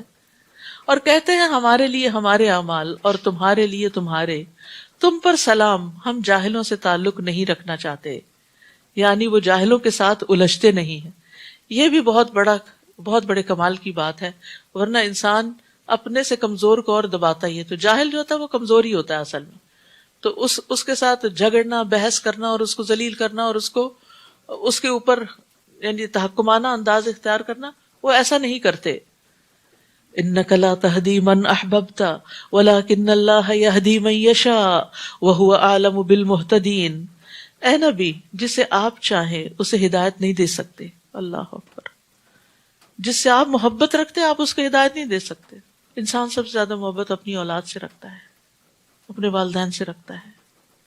لیکن بعض اوقات انسان مخلصانہ کوششیں بھی کرتا ہے لیکن کامیاب نہیں ہوتا، کیونکہ ہدایت اللہ کے ہاتھ میں ہے. اللہ ہی ہے جو جس کو چاہے ہدایت دیتا ہے اور وہ ہدایت پانے والوں کو خوب جانتا ہے. اور کافر لوگ آپ سے کہتے ہیں اگر ہم تمہارے ساتھ ہدایت کی پیروی کریں تو ہم اپنے ملک سے اچک لیے جائیں گے. ہم ایز اے مسلم اپنی آئیڈینٹی اس لیے شو نہیں کر رہے کیونکہ پھر ہمیں وہ پریویلیجز حاصل نہیں ہوں گے جو یہ آئیڈینٹی چھپا کے ہوتی ہے. تو وہاں بھی یہی خوف تھا. کیا ہم نے پرامن حرم کو ان کا جائے قیام نہیں بنایا جہاں ہماری طرف سے رزق کے طور پر ہر طرح کے پھل کھچے چلے آتے ہیں؟ لیکن ان میں سے اکثر لوگ جانتے نہیں. یعنی تمہیں کس بات کا خوف ہے؟ اللہ نے ساری نعمتیں تو دے رکھی ہیں، اور کیا چاہیے؟ اور کتنی ہی بستیوں کو ہم نے تباہ کر دیا جو اپنی معیشت پر اترایا کرتی تھیں، اپنی اکانومی پہ ان کو بڑا غرور تھا. سو یہ ہیں ان کے گھر ویران پڑے ہوئے، کوئی خریدار نہیں، کوئی رہنے والا نہیں. ان میں سے چند ہی گھر ہوں گے جو ان کے بعد آباد ہوئے اور آخر ہم ہی ان کے وارث ہوئے. اور آپ کا رب کسی بستی کو ہلاک نہیں کرتا یہاں تک کہ کسی مرکزی بستی میں رسول نہ بھیج لے. یعنی رسول ہمیشہ بڑے ٹاؤن میں آئے ہیں، مرکزی شہر میں آئے ہیں، کیونکہ وہاں سے سارے پیغام دور دور تک پھیل جاتے ہیں. اگر کوئی کسی گاؤں میں رہ رہا ہو تو وہاں سے کمیونیکیشن مشکل ہوتی ہے، اور گاؤں والوں کی بات شہر والے نہیں مانتے. جو انہیں ہماری آیات پڑھ کر سنائے. فرمایا اور آپ کا رب کسی بستی کو ہلاک نہیں کرتا یہاں تک کہ کسی مرکزی بستی میں رسول نہ بھیج دے جو انہیں ہماری آیات پڑھ کر سنائے. نیز ہم صرف ایسی بستی کو ہلاک کرتے ہیں جس کے رہنے والے ظالم ہوں. وما اوتیتم من شیء فمتاع الحیات الدنیا وزینتها. تمہیں جو کچھ بھی دیا گیا ہے وہ بس دنیاوی زندگی کا سامان ہے اور اس کی زینت ہے. تمہارے پاس جو کچھ ہے بس یہ یہاں کے لیے ہے، مال و دولت سب یہاں کے فائدے اٹھانے. اور یہاں ہم نے کتنا کھا لینا ہوتا ہے، کتنا ہنڈا لینا ہوتا ہے، کتنا استعمال کر سکتے ہیں. ٹھیک ہے، جب بیسک نیسیسٹیز پوری ہو جائیں تو انسان کو اچھے اعمال کی فکر زیادہ کرنی چاہیے، وہاں کے لیے زیادہ جمع کرنا چاہیے. تو یہ سب کچھ یہاں ہی کا ہے، اور جو کچھ اللہ کے ہاں ہے وہ بہتر اور باقی رہنے والا ہے. یعنی اس مال اور زندگی سے اپنی آخرت کماؤ. کیا تم سوچتے نہیں؟ بھلا جسے ہم نے کوئی اچھا وعدہ دیا ہو اور وہ اسے پانے والا ہو، اس شخص کی طرح ہو سکتا ہے جسے ہم نے دنیاوی زندگی کا سامان دے رکھا ہو، پھر وہ قیامت کے دن سزا یا جواب دہی کے لیے پیش کیا جانے والا ہو، جس دن اللہ انہیں پکارے گا اور ان سے پوچھے گا کہاں ہے وہ جنہیں تم میرا شریک سمجھا کرتے تھے؟ اور وہ لوگ اللہ کے مذمومہ شریک یعنی جن کا دعویٰ کرتے تھے، جن پر عذاب کی بات واجب ہو جائے گی، کہیں گے اے ہمارے رب، ہم نے ان لوگوں کو ایسے ہی گمراہ کیا جیسے ہم خود گمراہ تھے. اب ہم آپ کے سامنے ان سے برات کا اظہار کرتے ہیں. انہوں نے ہماری عبادت نہیں کی تھی. اور ان پیروکاروں سے کہا جائے گا اب اپنے شریکوں کو مدد کے لیے پکارو. چنانچہ وہ پکاریں گے مگر یہ شریک انہیں کوئی جواب نہیں دیں گے اور سب کے سب عذاب دیکھ لیں گے. کاش وہ ہدایت پانے والے ہوتے. اور جس دن اللہ تعالیٰ انہیں پکارے گا اور پوچھے گا تم نے رسولوں کو کیا جواب دیا تھا، تو اس دن انہیں جواب دینے کو کوئی بات بھی سجھائی نہ دے گی اور نہ ہی آپس میں وہ ایک دوسرے سے کچھ پوچھ سکیں گے. البتہ جس شخص نے توبہ کر لی اور ایمان لے آیا اور نیک عمل کیے تو امید ہے کہ وہ فلاح پا سکے. وَرَبُّكَ يَخْلُقُ مَا يَشَاءُ وَيَخْتَارُ. اور آپ کا رب جو چاہے پیدا کرتا ہے اور جسے چاہے اپنے کام کے لیے منتخب کر لیتا ہے. اسی لیے وہ دعا کرنی چاہیے اللہم استخدمنی ولا تستبدلنی، کہ اللہ مجھ سے اپنے دین کی خدمت کا کام لیتا رہے اور مجھے تبدیل نہ کرنا، کہ میں چھوڑ دوں اس کو اور کوئی اور میری جگہ کرے، نہیں، تو یہ کام مجھی سے لے. انہیں اس کا کچھ اختیار نہیں، اللہ تعالیٰ پاک ہے، اور جو کچھ یہ شریک بناتے ہیں اس سے وہ بہت بالا تر ہے۔ تو یاد رکھیے خیر اللہ کے ہاتھ میں ہے، اس لیے کسی بھی کام کے وقت اللہ سے خیر کی دعا کرنی چاہیے۔ خیر کی دعا کا نام کیا ہے؟ استخارہ، یعنی استخارہ کرنا چاہیے۔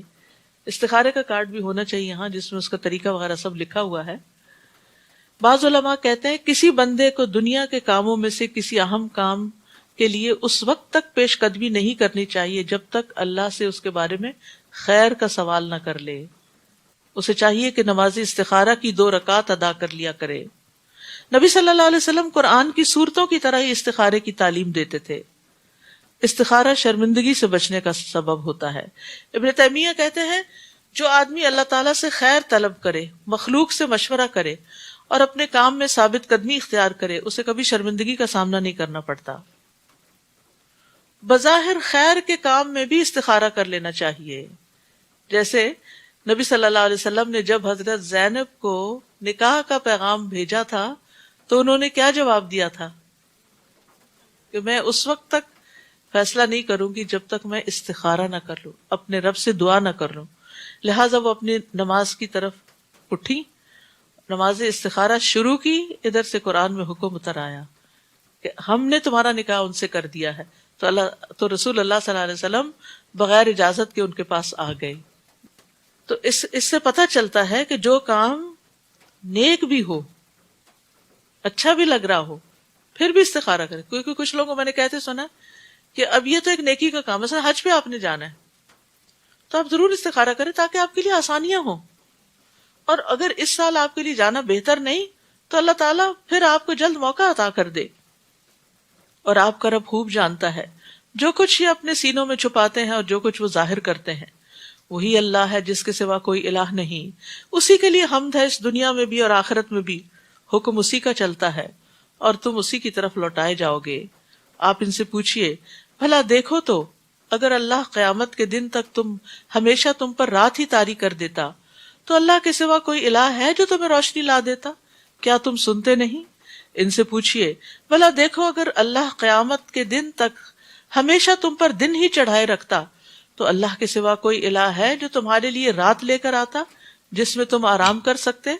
کیا تم دیکھتے نہیں یہ اس کی رحمت ہے کہ اس نے تمہارے لیے رات اور دن بنائے تاکہ تم رات کو آرام کر سکو اور دن کو اس کا فضل تلاش کر سکو۔ اگر سوچو تو شاید تم اس کے شکر گزار بنو۔ یہ آیت ہمیں بتاتی ہے کہ فطرت پر ہونا کیا ہے، دن میں کام، رات کو آرام۔ بوقت ضرورت رات کو کام کیا جا سکتا ہے، لیکن فائدہ اسی میں ہے کہ انسان رات کو آرام کرے۔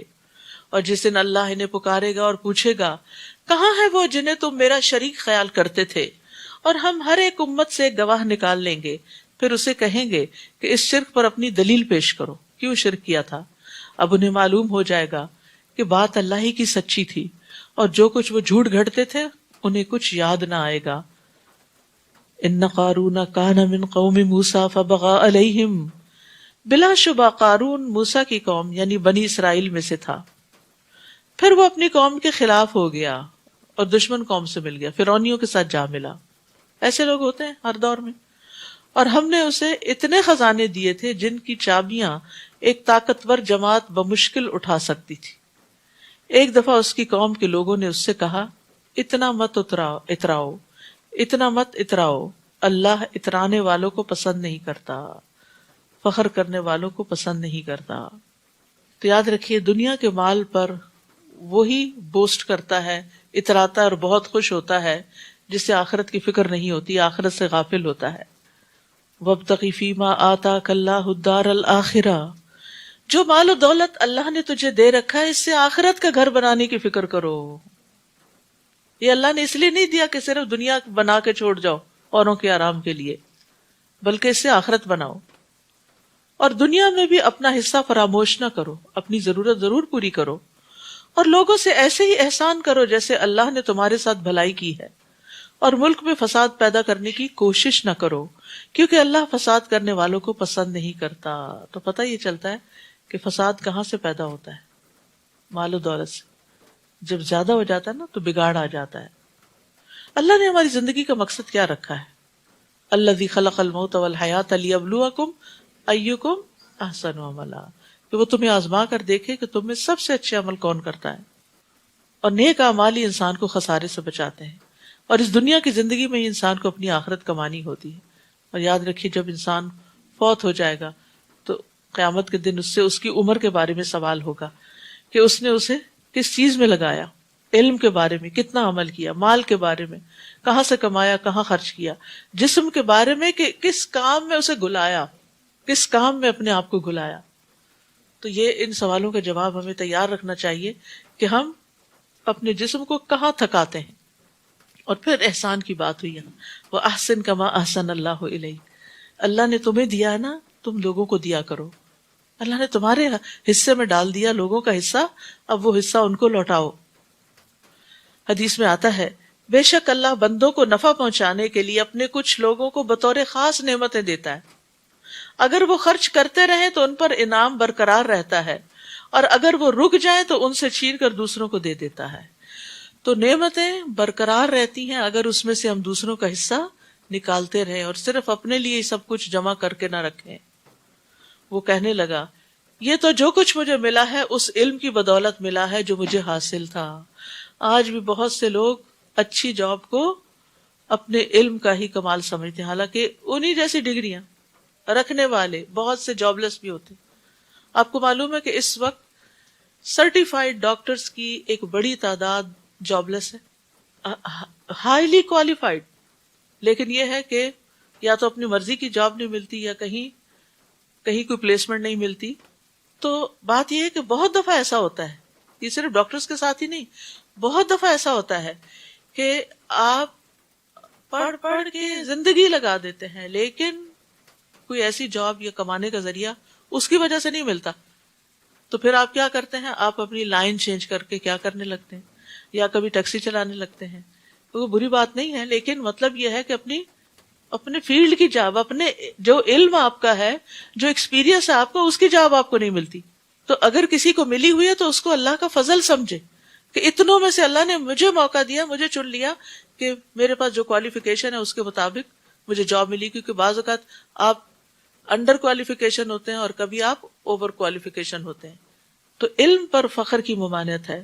رسول اللہ صلی اللہ علیہ وسلم نے فرمایا جس نے علم اس لیے سیکھا کہ اس کے ذریعے علماء کے سامنے فخر کرے، بے وقوفوں سے بحثیں کرے اور لوگوں کو اپنی طرف اٹریکٹ کرے، مائل کرے، تو اللہ اس کو جہنم میں داخل کرے گا. تو بہرحال قارون کہنے لگا کہ مجھے تو یہ سب مال علم کی وجہ سے ملا ہے. کہا جاتا ہے کہ اس کو یہ علم حاصل ہو گیا تھا کہ عام دھات کو سونا کیسے بنا سکتے ہیں. اللہ عالم. روایات میں آتا ہے کہ ایک جیسے لوہے کو جیسے سونے میں کنورٹ کرنے کا طریقہ کیا، تو وہ کنورٹ کر کر کے اس نے مال و دولت کے ڈھیر لگا لیے تھے.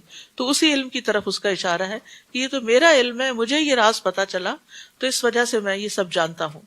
کیا اسے یہ معلوم نہیں کہ اللہ اس سے پہلے ایسے بہت سے لوگوں کو ہلاک کر چکا ہے جو قوت میں اس سے سخت اور مال و دولت میں اس سے بھی زیادہ تھے. قارون سے بھی زیادہ دولت تھی لوگوں کے پاس، لیکن پھر بھی اللہ نے ان کو ہلاک کر دیا اور مجرموں کے گناہوں کے متعلق ان سے نہ پوچھا جائے گا.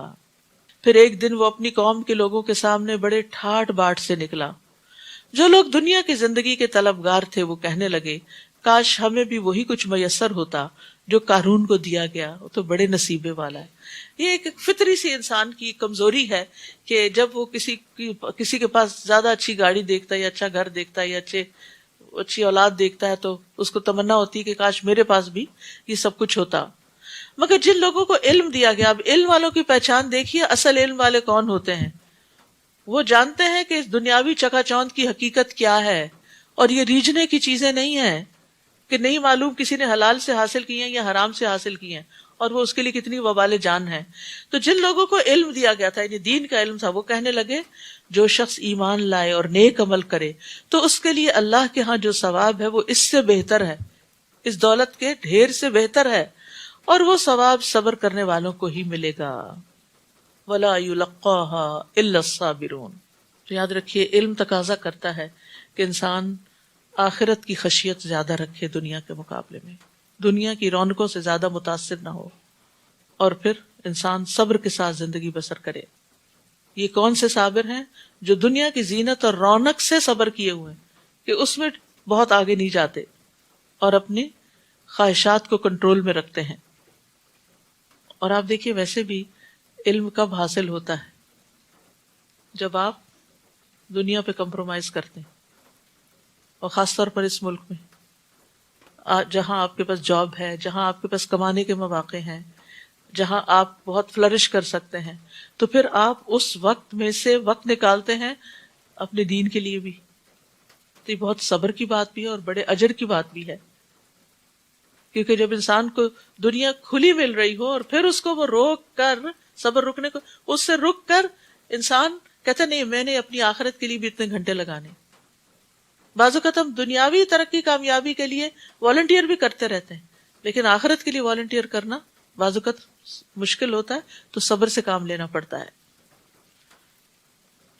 اب اگر آپ سلف کے احوال جانیں، امام بخاری نے کیسے علم حاصل کیا اور دیگر لوگوں نے کس طرح ہزاروں میل کے سفر انہوں نے پیدل طے کیے، روکھے سوکھے پہ گزارا کیا، سخت مشقتیں برداشت کی، اور پھر سارا سارا دن پڑھتے تھے.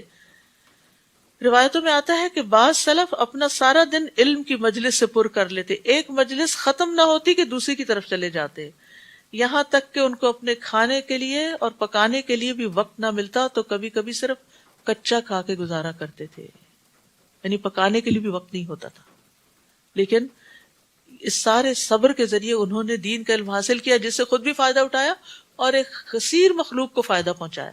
اگر یہ لوگ محنتیں نہ کرتے، قربانیاں نہ کرتے، تو آج یہ سب علم ہمارے پاس اتنا صاف ستھرا ہو کے کیسے پہنچتا. پھر ہم نے قارون اور اس کے گھر کو زمین میں دھنسا دیا تو اس کے حامیوں کی کوئی جماعت ایسی نہ تھی جو اللہ کے مقابلے میں اس کی مدد کرتی، اور نہ ہی وہ خود بدلہ لے سکا. اب وہی لوگ جو کل تک قارون کے رتبے کی تمنا کر رہے تھے، مالدار بننا چاہتے تھے، کہنے لگے افسوس ہماری حالت پر، اللہ ہی اپنے بندوں میں سے جس کا چاہے رزق کشادہ کر دیتا ہے اور جس کا چاہے تنگ کر دیتا ہے. اگر اللہ ہم پر احسان نہ کرتا تو ہمیں بھی زمین میں دھنسا دیتا. افسوس اصل بات یہی ہے کہ کافر لوگ فلاح نہیں پا سکتے، کیونکہ المرء مع من احبہ ہے نا، انسان جس سے محبت کرتا ہے، مال والوں سے محبت کرتا ہے، پھر انہی کے ساتھ ہی اٹھایا جائے گا. تو اب یہ چونکہ اللہ نے ان کو دین کی سمجھ دی تھی تو یہ ڈر گئے کہ شکر ہے ہمارا انجام بھی قارون کے ساتھ نہیں ہوا، ہم بھی وہی تمنا کر رہے تھے جو قارون کے پاس تھا. تلک الدار الآخرۃ نجعلها للذین لا یریدون علوا فی الارض ولا فسادا والعاقبۃ للمتقین. یہ آخرت کا گھر تو ہم ان لوگوں کے لیے مخصوص کر دیتے ہیں جو زمین میں بڑائی یا فساد نہیں چاہتے. یہ آخرت کا گھر کس کے لیے؟ جو زمین میں بڑائی نہیں چاہتے، تکبر نہیں کرتے، دوسروں کو کنٹرول کرنے کی خواہش نہیں رکھتے اور فساد نہیں کرتے. کیونکہ جب انسان ہمیشہ یہ چاہے کہ میری ہی مرضی چلے اور پتہ بھی گھر کا نہ ہلے میری مرضی کے بغیر، تو پھر یہ علو کی خواہش کہ میں ہی سب سے بڑا ہوں، میری ہی سنی جائے، مجھے ہی زیادہ امپورٹنس دی جائے. کچھ لوگ ایسے بھی ہوتے ہیں نا کہ اگر ان کو آپ پوچھیں نا تو ناراض ہو جاتے ہیں. یا یہ کہ بعض لوگ اپنے گھروں کے اندر، یعنی خواتین ہی گھروں کے اندر اتنی کنٹرولنگ ہوتی ہیں کہ ان کے شوہر، بچے، بہویں سب ان سے عاجز ہوتے ہیں. تو اس چیز سے بھی، اس کمزوری سے بھی باہر نکلنا چاہیے. لیٹ گو کرنے دے کچھ لوگوں کو بھی اپنی مرضی، کیونکہ کچھ بہت بڑا نقصان نہیں ہوتا. ٹھیک ہے انسان سمجھائے، سب کچھ کرے، لیکن دوسروں کو کچھ سانس بھی لینے دے، کچھ سپیس دے، کچھ آزادی دے. اس سے انسان خود بھی راحت میں رہتا ہے اور دوسرے بھی راحت میں رہتے ہیں. اور یہ چھوٹے لیول پر بھی ہے اور بڑے لیول پر بھی.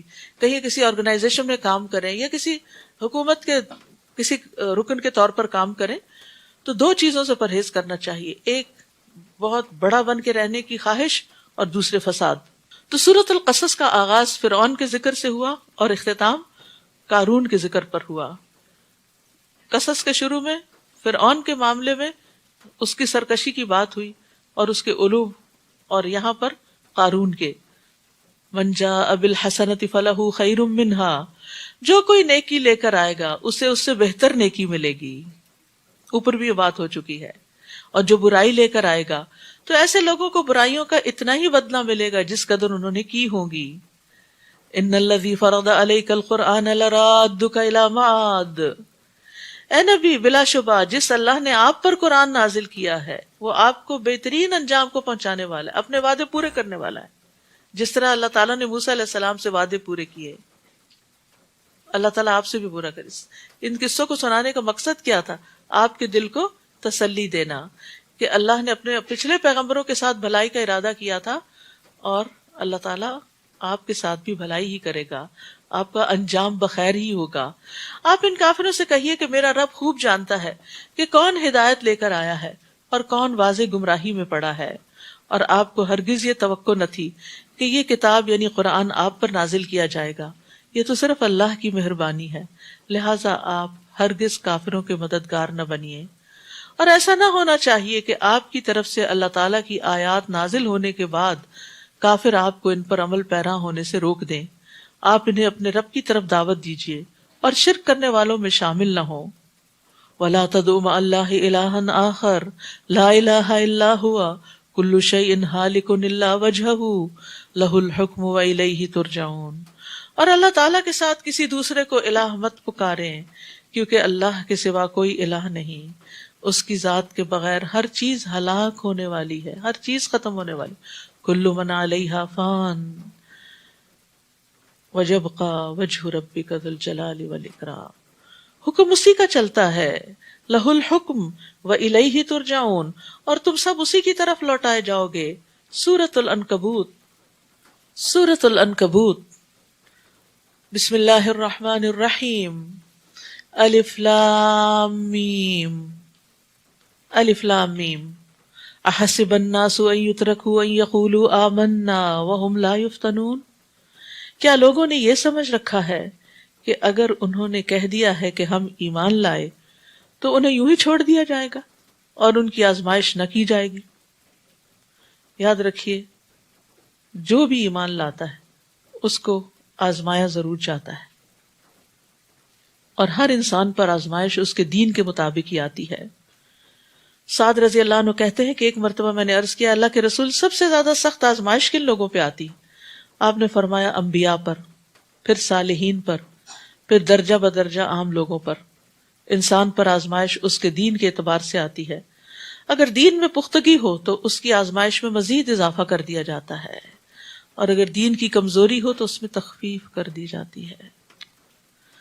نبی صلی اللہ علیہ وسلم نے فرمایا، مومن مرد اور عورت پر جسمانی یا مالی یا اولاد کی طرف سے مستقل پریشانیاں آتی رہتی ہیں، یہاں تک کہ جب وہ اللہ سے ملتا ہے تو اس کا ایک گناہ بھی باقی نہیں ہوتا. وَلَقَدْ فَتَنَّا الَّذِينَ مِن قَبْلِهِمْ. حالانکہ ہم نے ان لوگوں کو آزمایا تھا جو ان سے پہلے گزر چکے ہیں. اللہ تعالیٰ کو ضرور یہ معلوم کرنا ہے کہ ان میں سے سچے کون ہیں اور جھوٹے کون. اس کو تو پہلے سے علم ہے، لیکن اسے اس علم کو لوگوں کے سامنے بھی لانا ہے.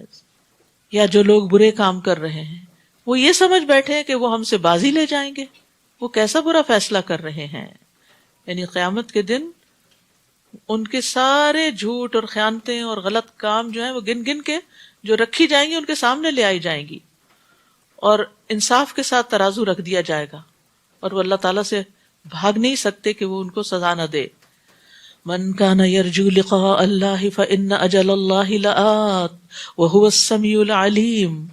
جو شخص اللہ تعالیٰ سے ملنے کی توقع رکھتا ہے تو اللہ کا مقرر کردہ وقت آنے ہی والا ہے، اور اللہ سب کچھ سننے اور جاننے والا ہے. تو انسان کو اللہ سے ملاقات کی امید پر دنیا میں اللہ کی اطاعت پر سخت محنت کرنی چاہیے کہ اللہ سے ملاقات کا وقت آنے ہی والا ہے. جلد ہی وہ وقت آ جائے گا جب ہم اس کے حضور حاضر ہو جائیں گے. تو اس لیے انسان کو اس بات کو کبھی نہیں بھولنا چاہیے. یہ نہیں سوچنا چاہیے ابھی تو بڑی عمر پڑی ہے، ابھی تو میں جوان ہوں، بڑھاپے میں دیکھ لیں گے. نہیں، جو جس بھی عمر میں ہے وہ اللہ کی ملاقات کی فکر کرے. اور جو شخص جہاد کرے تو وہ اپنے ہی فائدے کے لیے کرتا ہے. اللہ تعالیٰ یقیناً اہل عالم سے بے نیاز ہے، یعنی جو محنت کرتا ہے اس کی محنت کا فائدہ اسی کو پہنچتا ہے.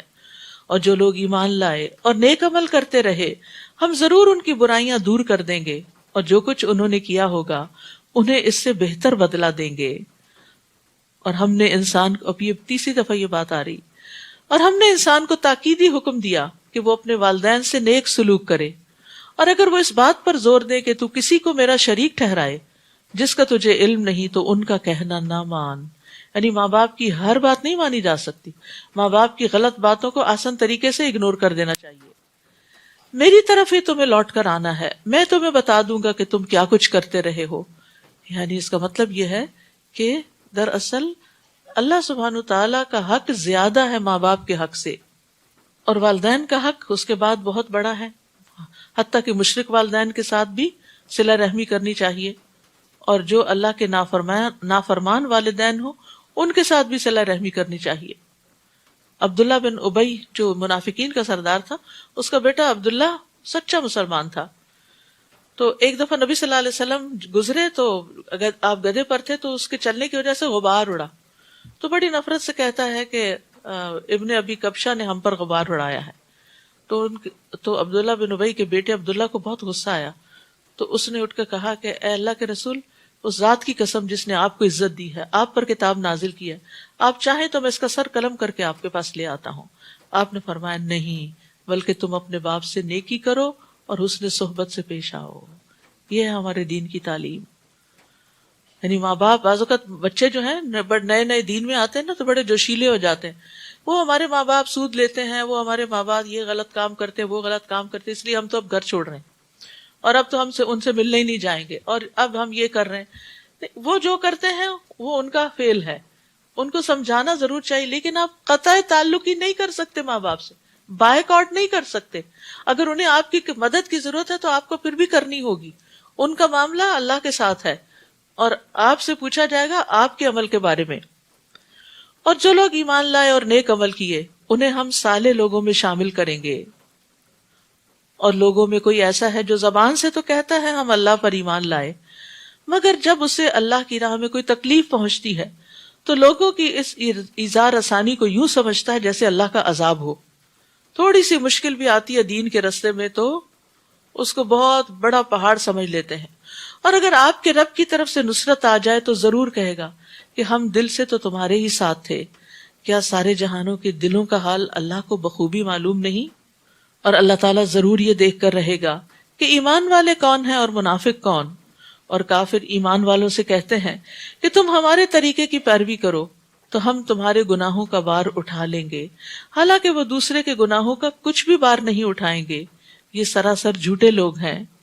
یہ اپنے گناہوں کے بوجھ تو اٹھائیں گے ہی، اور ساتھ ہی دوسروں کے بوجھ بھی اٹھائیں گے جنہیں انہوں نے گمراہ کیا ہوگا. اور جو کچھ یہ افترا کرتے رہے قیامت کے دن اس سے متعلق ان سے ضرور بحث پرس ہوگی. یہ بڑی خطرناک بات ہے کہ انسان کے اوپر صرف اپنے گناہوں کا ہی بوجھ نہیں ہوگا، بلکہ دوسروں کے گناہوں کا بوجھ بھی ہوگا جن کو اس نے بھٹکایا ہوگا، گمراہ کیا ہوگا. یعنی جو شخص کسی برے کام کا آغاز کرتا ہے، اس کا رواج ڈال دیتا ہے، تو جو اس کی پیروی کرتے ہیں قیامت تک وہ سب ان کے گناہ کا ایک حصہ شروع کرنے والے کے حصے میں آئے گا. جیسے عمرو ابن لوہی نے مکہ میں بت پرستی کا آغاز کیا تھا، تو جتنے لوگ بت پرستی کریں گے اس کے بعد اس کو دیکھا دیکھی ان سب کا گناہ بھی اس کا ایک حصہ عمرو ابن لوہی کے حصے میں جائے گا. ہم نے نوح علیہ السلام کو اس کی قوم کی طرف بھیجا تو وہ 50 برس کم 1000 سال ان کے درمیان رہے، ملینیم. پھر ان لوگوں کو طوفان نے آ گھیرا کہ وہ ظالم تھے. پھر ہم نے نوح کو اور کشتی والوں کو اس طوفان سے بچا لیا اور کشتی کو جہانوں کے لیے ایک نشانی بنا دیا. اور ابراہیم کا واقعہ یاد کرو جب اس نے اپنی قوم سے کہا کہ اللہ کی عبادت کرو اور اللہ سے ڈرو، اگر تم جانو تو یہی بات تمہارے لیے بہتر ہے. اللہ کے سوا جنہیں تم پوچھتے ہو وہ تو محض بت ہیں اور تم جھوٹ گڑھتے ہو، اور جنہیں تم اللہ کے سوا پوچھتے ہو وہ تمہیں رزق دینے کا اختیار نہیں رکھتے. لہٰذا اللہ سے رزق مانگو، اس کی عبادت کرو اور اسی کا شکر کرو، تم اسی کی طرف ہی لوٹائے جاؤ گے. اور اگر تم جھٹلاتے ہو تو تم سے پہلے بھی کئی امتیں اپنے رسولوں کو جھٹلا چکی ہیں، اور رسول کے ذمہ تو صرف صاف صاف پیغام پہنچانا ہے. کیا انہوں نے دیکھا نہیں کہ اللہ کس طرح خلقت کی ابتدا کرتا ہے، تخلیق کی ابتدا کرتا ہے، پھر کس طرح اس کو ریپیٹ کرتا ہے، اعادہ کرتا ہے. یقیناً یہ اعادہ اللہ پر آسان تر ہے. آپ ان سے کہیے کہ زمین میں چل پھر کر دیکھو کہ اللہ نے کس طرح مخلوق کو پہلی بار پیدا کیا ہے، پھر اللہ ہی دوسری بار بھی پیدا کرے گا. اللہ یقیناً ہر چیز پر قادر ہے. تو یہ مرنے کے بعد دوبارہ جی اٹھنے اور حساب کتاب کا یقین دلانے کے لیے بات کی گئی ہے کہ اس میں شک نہ کرو، جس نے پہلی بار پیدا کیا وہ پھر بھی کر سکتا ہے، اور یہ قیامت کے آنے پر بہت بڑی دلیل ہے۔ وہ جسے چاہے سزا دے اور جس پر چاہے رحم کرے، اور تم اسی کی طرف لوٹائے جاؤ گے، اور نہ تم اسے زمین میں عاجز کر سکتے ہو اور نہ آسمان میں، اور نہ ہی اللہ کے سوا تمہارا کوئی حامی و مددگار ہو سکتا ہے۔ اور جن لوگوں نے اللہ کی آیات اور اس کی ملاقات کا انکار کیا وہ میری رحمت سے مایوس ہو چکے ہیں، اور انہی کے لیے دردناک عذاب ہوگا۔ تو ابراہیم کی قوم کا جواب اس کے سوا کچھ نہ تھا کہ انہوں نے کہہ دیا کہ اسے مار ڈالو یا جلا ڈالو، پھر اللہ نے اسے آگ سے بچا لیا۔ یقیناً اس واقعے میں ایمان لانے والوں کے لیے کئی نشانیاں ہیں۔ نیز ابراہیم علیہ السلام نے ان سے کہا، تم نے دنیا کی زندگی میں تو اللہ کو چھوڑ کر بتوں کو آپس میں محبت کا ذریعہ بنا لیا ہے، مگر قیامت کے دن تم ایک دوسرے کا انکار کر دو گے اور ایک دوسرے پر لعنت بھیجو گے، اور تمہارا ٹھکانہ آگ ہوگا اور تمہارا کوئی بھی مددگار نہ ہوگا۔ اب دیکھیے کہ دنیا میں عموماً لوگوں کے باہمی تعلقات اور دوستیاں اور محبتیں کس بنا پہ ہوتی ہیں؟ کسی نہ کسی کامن گراؤنڈ پر ہوتی ہیں۔ کوئی بزنس، کوئی جاب، کوئی ہابی، کوئی سپورٹ، یعنی کوئی بھی چیز جو کچھ لوگوں کے بیچ میں ایک جیسی ہوتی۔ کچھ لوگ مل کے تاش کھیلتے ہیں، ان کی آپس میں بڑی دوستی ہوتی ہے، کچھ لوگ مل کے کوئی اور گیم کھیلتے ہیں، کچھ لوگ اکٹھے چرچ جاتے ہیں، کچھ اکٹھے مندر جاتے ہیں، کوئی اکٹھے مسجد جاتے ہیں۔ تو لوگ انہی کے ساتھ جا کر ملتے ہیں جن کے طور طریقے ان کو اچھے لگتے ہیں۔ مومن جو ہے وہ دنیا میں کسی سے بھی جو محبت کرتا ہے اس کے پیچھے اللہ کی ذات ہوتی ہے، اللہ کی خاطر۔ وہ دنیاوی اغراض اور مقاصد اور مفادات کی خاطر نہیں محبت کرتا، اور یہی محبت بے لوث محبت ہوتی ہے۔ مثلا اگر میں کسی سے اس کے مال کی وجہ سے محبت کروں تو یہ محبت کیسی ہے؟ کل کو اگر اس کے پاس مال نہیں رہے گا تو کیا پھر میں اس کو چھوڑ دوں گی؟ ایسا ہی ہو رہا ہے نا دنیا میں۔ آپ کے پاس اچھی جاب ہے، اچھا گھر ہے، آپ اچھی پارٹی ارینج کر لیتے ہیں تو لوگ آپ کے شیدائی ہیں، آپ سے محبت کرتے ہیں۔ وہ محبت آپ سے نہیں کر رہے، وہ محبت آپ کی رونقوں سے کر رہے ہیں جو اس وقت آپ کے ارد گرد ہیں۔ اگر وہ رونقیں چلی گئیں تو یہ لوگ بھی چھٹ جائیں گے، پوچھیں گے بھی نہیں۔ لیکن ایک مومن کا کسی مومن سے تعلق اس کی جاب کی اچھے ہونے کی وجہ سے یا مال کے زیادہ ہونے کی وجہ سے یا گھر کے خوبصورت ہونے کی وجہ سے نہیں ہوتا، وہ کس وجہ سے ہوتا ہے؟ دین کی وجہ سے ہوتا ہے۔ اور یہ محبت اور یہ تعلق آخر وقت تک اس کو اس کے ساتھ جوڑے رکھتا ہے، چاہے وہ ملینئر بن جائے اور چاہے وہ بالکل کنگال ہو جائے، وہ اس کو چھوڑتا نہیں۔ وہ کہتا ہے کل بھی تم میرے دوست تھے، آج بھی تم میرے دوست تھے، کیونکہ اس دوستی میں جو کامن چیز تھی وہ اللہ کی محبت تھی، وہ میرا دین تھا۔ اسی لیے آتا نا کہ قیامت کے دن سب ایک دوسرے کے دشمن بن جائیں گے سوائے متقین کے، کیونکہ متقین کا تعلق تقوی کی وجہ سے تھا، دین کی، ایمان کی وجہ سے تھا، قرآن کی وجہ سے تھا۔ تو کتنا بڑا فرق ہے اس میں۔ پھر بھی ہم دنیا کی حقیقت کو نہیں سمجھتے اور دین کو اہمیت نہیں دیتے، اور دین کی وجہ سے دوستی کو اہمیت نہیں دیتے۔ آپ دیکھیے کہ ہمارا جو لائف سٹائل ہے نا، جب ہم لوگوں سے معاملہ کرتے ہیں اس سے ہماری پہچان ہوتی کہ ہماری پرائرٹیز کیا ہیں، یعنی ہم کن چیزوں کو پریفر کرتے ہیں۔ اب جو رشتے کے لین دین کی بات ہو تو عام طور پر کسی کا دین کم ہی دیکھا جاتا ہے، یہ دیکھا جاتا ہے کہ کیا وہ سسٹین کر سکتا ہے۔ ٹھیک ہے، دیکھنا چاہیے کہ لڑکا کسی قابل ہو، اپنی ذمہ داری اٹھانے کے قابل ہو، لیکن بعض اوقات ایسا بھی ہوتا ہے کہ کوئی دنیاوی اعتبار سے بہت اسٹرانگ نہیں بھی ہوتا لیکن دین میں بہت آگے ہوتا ہے۔ خاص طور پر وہ لڑکے جو دین سیکھنے کے لیے بعض اوقات اپنا کیریئر بھی داؤ پہ لگائے ہوئے ہوتے ہیں کہ لیٹر آن اس میں کام کر لیں گے، ابھی کچھ سال زندگی کے ہم اس کام کے لیے وقف کریں۔ ایسے لڑکوں کی بعض اوقات اچھی نیک طبیعت، اچھی معقول لڑکی سے شادی ہونا بہت مشکل ہو جاتا ہے، کیونکہ ماں باپ دینا نہیں چاہتے۔ کیوں؟ کیونکہ دنیا نہیں ہے۔ تو جو دین کو سامنے رکھ کے تعلق قائم کرے گا اس کو دنیا بھی مل جائے گی جو اس کی قسمت۔ کہتے ہیں نا کہ رزق انسان کو اس طرح ڈھونڈتا ہے جیسے موت انسان کو ڈھونڈتی ہے، رزق بھی مل جائے گا، رزق اللہ کے ہاتھ میں ہے۔ ہاں امتحان ہو سکتا ہے، وقتی طور پہ تنگی ہو سکتی ہے، لیکن اللہ تعالیٰ اس تنگی کو بھی دور کر دے گا۔ تو دیکھنے کی بات یہ ہے کہ انسان کی پرائرٹیز کیا ہے، آخرت کو اپنی اہمیت دیتا ہے یا صرف دنیا کو؟ اگر صرف دنیا کو دیا تو قیامت کے دن ایک دوسرے کا انکار، کہ ایک انسان کہے گا کہ میں نہیں جانتا اس شخص کو، اور ایک دوسرے پہ لعنت، اس نے تو مجھے بہکا دیا تھا، یہ غلط کام کرتا تھا، اس نے مجھے بھی اپنے راستے پہ لگا دیا تھا۔ اب بچوں کو سگریٹ اور نشے کی عادت کہاں سے پڑتی؟ گھر سے تو نہیں ہوتی، باہر سے یہ لت لے کے آتے ہیں نا، دوستوں سے، دوستی کا اثر ہوتا ہے، تو بری کمپنی کا اثر ہوتا ہے۔ بس لوط ابراہیم پر ایمان لے آئے، اور ابراہیم نے کہا میں تو اپنے رب کے حکم کے مطابق ہجرت کرنے والا ہوں، وہ یقیناً سب پر غالب اور حکمت والا ہے، اور ہم نے انہیں اسحاق اور اسحاق سے یعقوب عطا کیے۔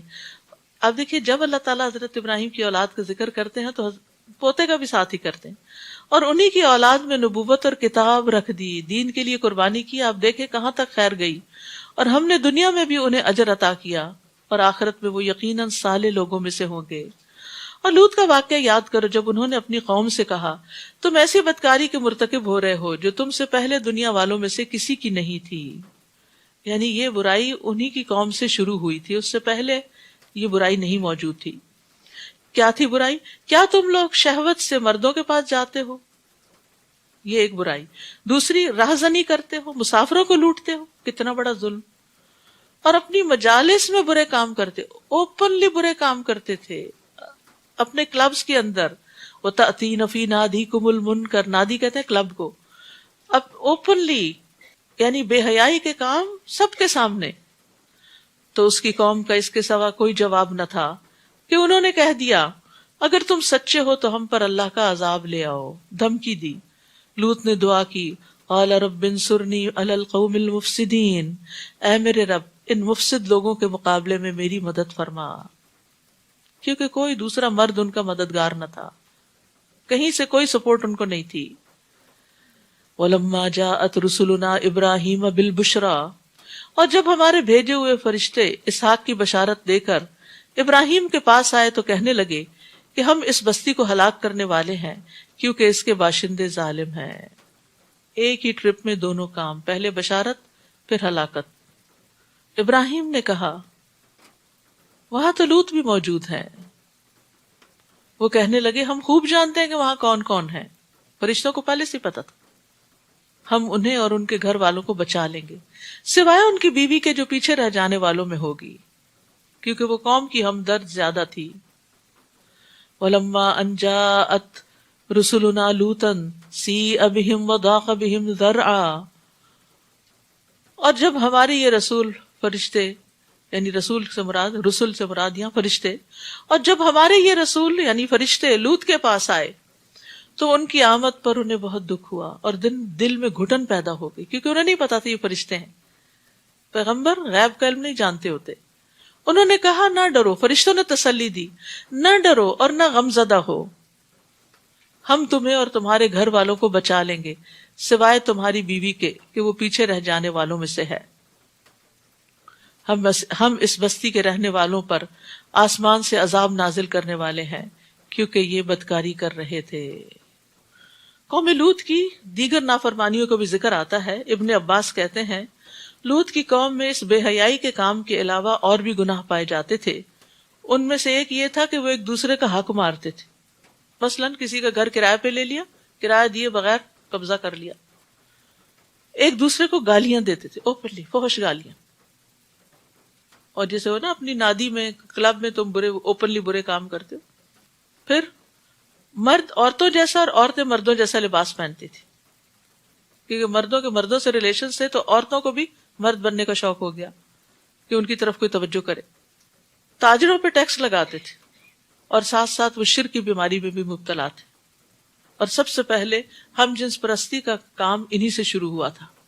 وَلَقَدْ تَرَكْنَا مِنْهَا آيَةً وَلَقَدْ تَرَكْنَا مِنْهَا آيَةً بَيِّنَةً لِقَوْمٍ يَعْقِلُونَ، اور سوچنے سمجھنے والے لوگوں کے لیے ہم نے اس بستی کی ایک واضح نشانی چھوڑ دی ہے، یعنی راستے سے گزرتے ہوئے وہ بستیاں اب بھی ان کے آثار موجود ہیں۔ وَإِلَىٰ مَدْيَنَ أَخَاهُمْ شُعَيْبًا، اور مدین کی طرف ہم نے ان کے بھائی شعیب کو بھیجا۔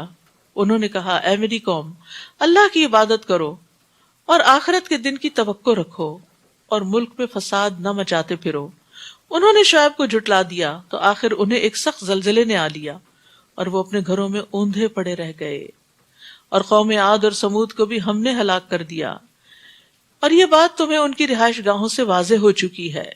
شیطان نے ان کے کام انہیں بڑے خوشنما کر کے دکھائے تھے اور انہیں راہ حق سے روک دیا تھا، یہ تھا ان کا قصور، یہ تھا ان کا مسئلہ کہ حق سے رک گئے تھے، حالانکہ وہ بڑے سمجھدار لوگ تھے۔ آپ سوچئے کہ جنہوں نے اتنے بڑے بڑے گھر بنائے اور پہاڑوں کو تراشا اور بہت بڑے بڑے پلرز پر انہوں نے بلند محلات تعمیر کیے، تو وہ کوئی معمولی لوگ تو نہیں تھے، دنیاوی معاملات میں انتہائی سمجھدار، لیکن شیطان نے ان کے کاموں کو ان کے لیے اتنا خوشنما بنا دیا کہ وہ اپنے آپ کو عقل کل سمجھنے لگے اور پیغمبر کی بات کو چھوٹا سمجھ کے جھٹلا دیا۔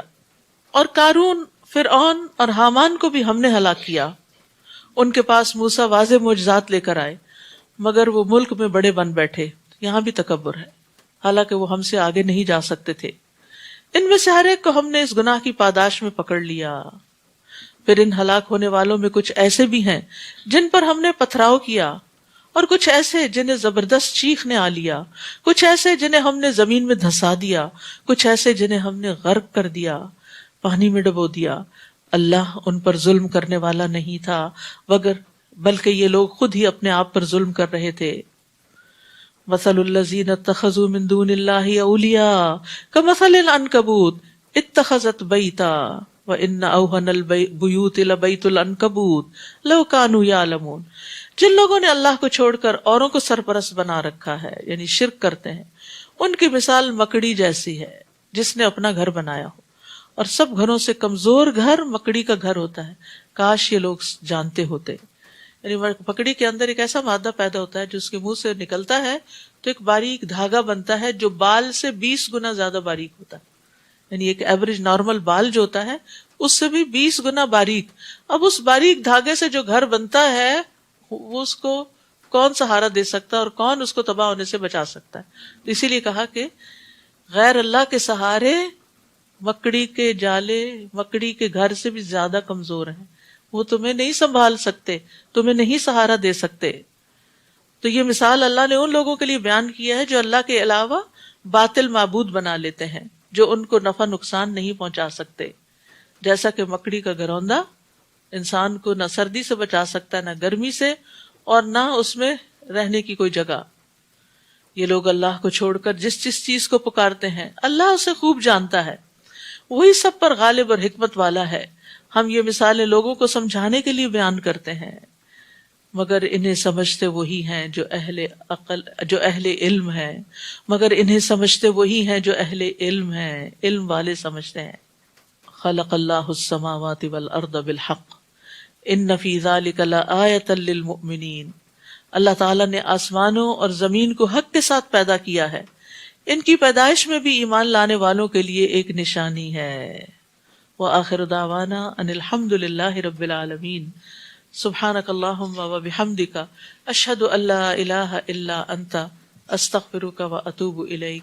السلام علیکم ورحمۃ اللہ وبرکاتہ۔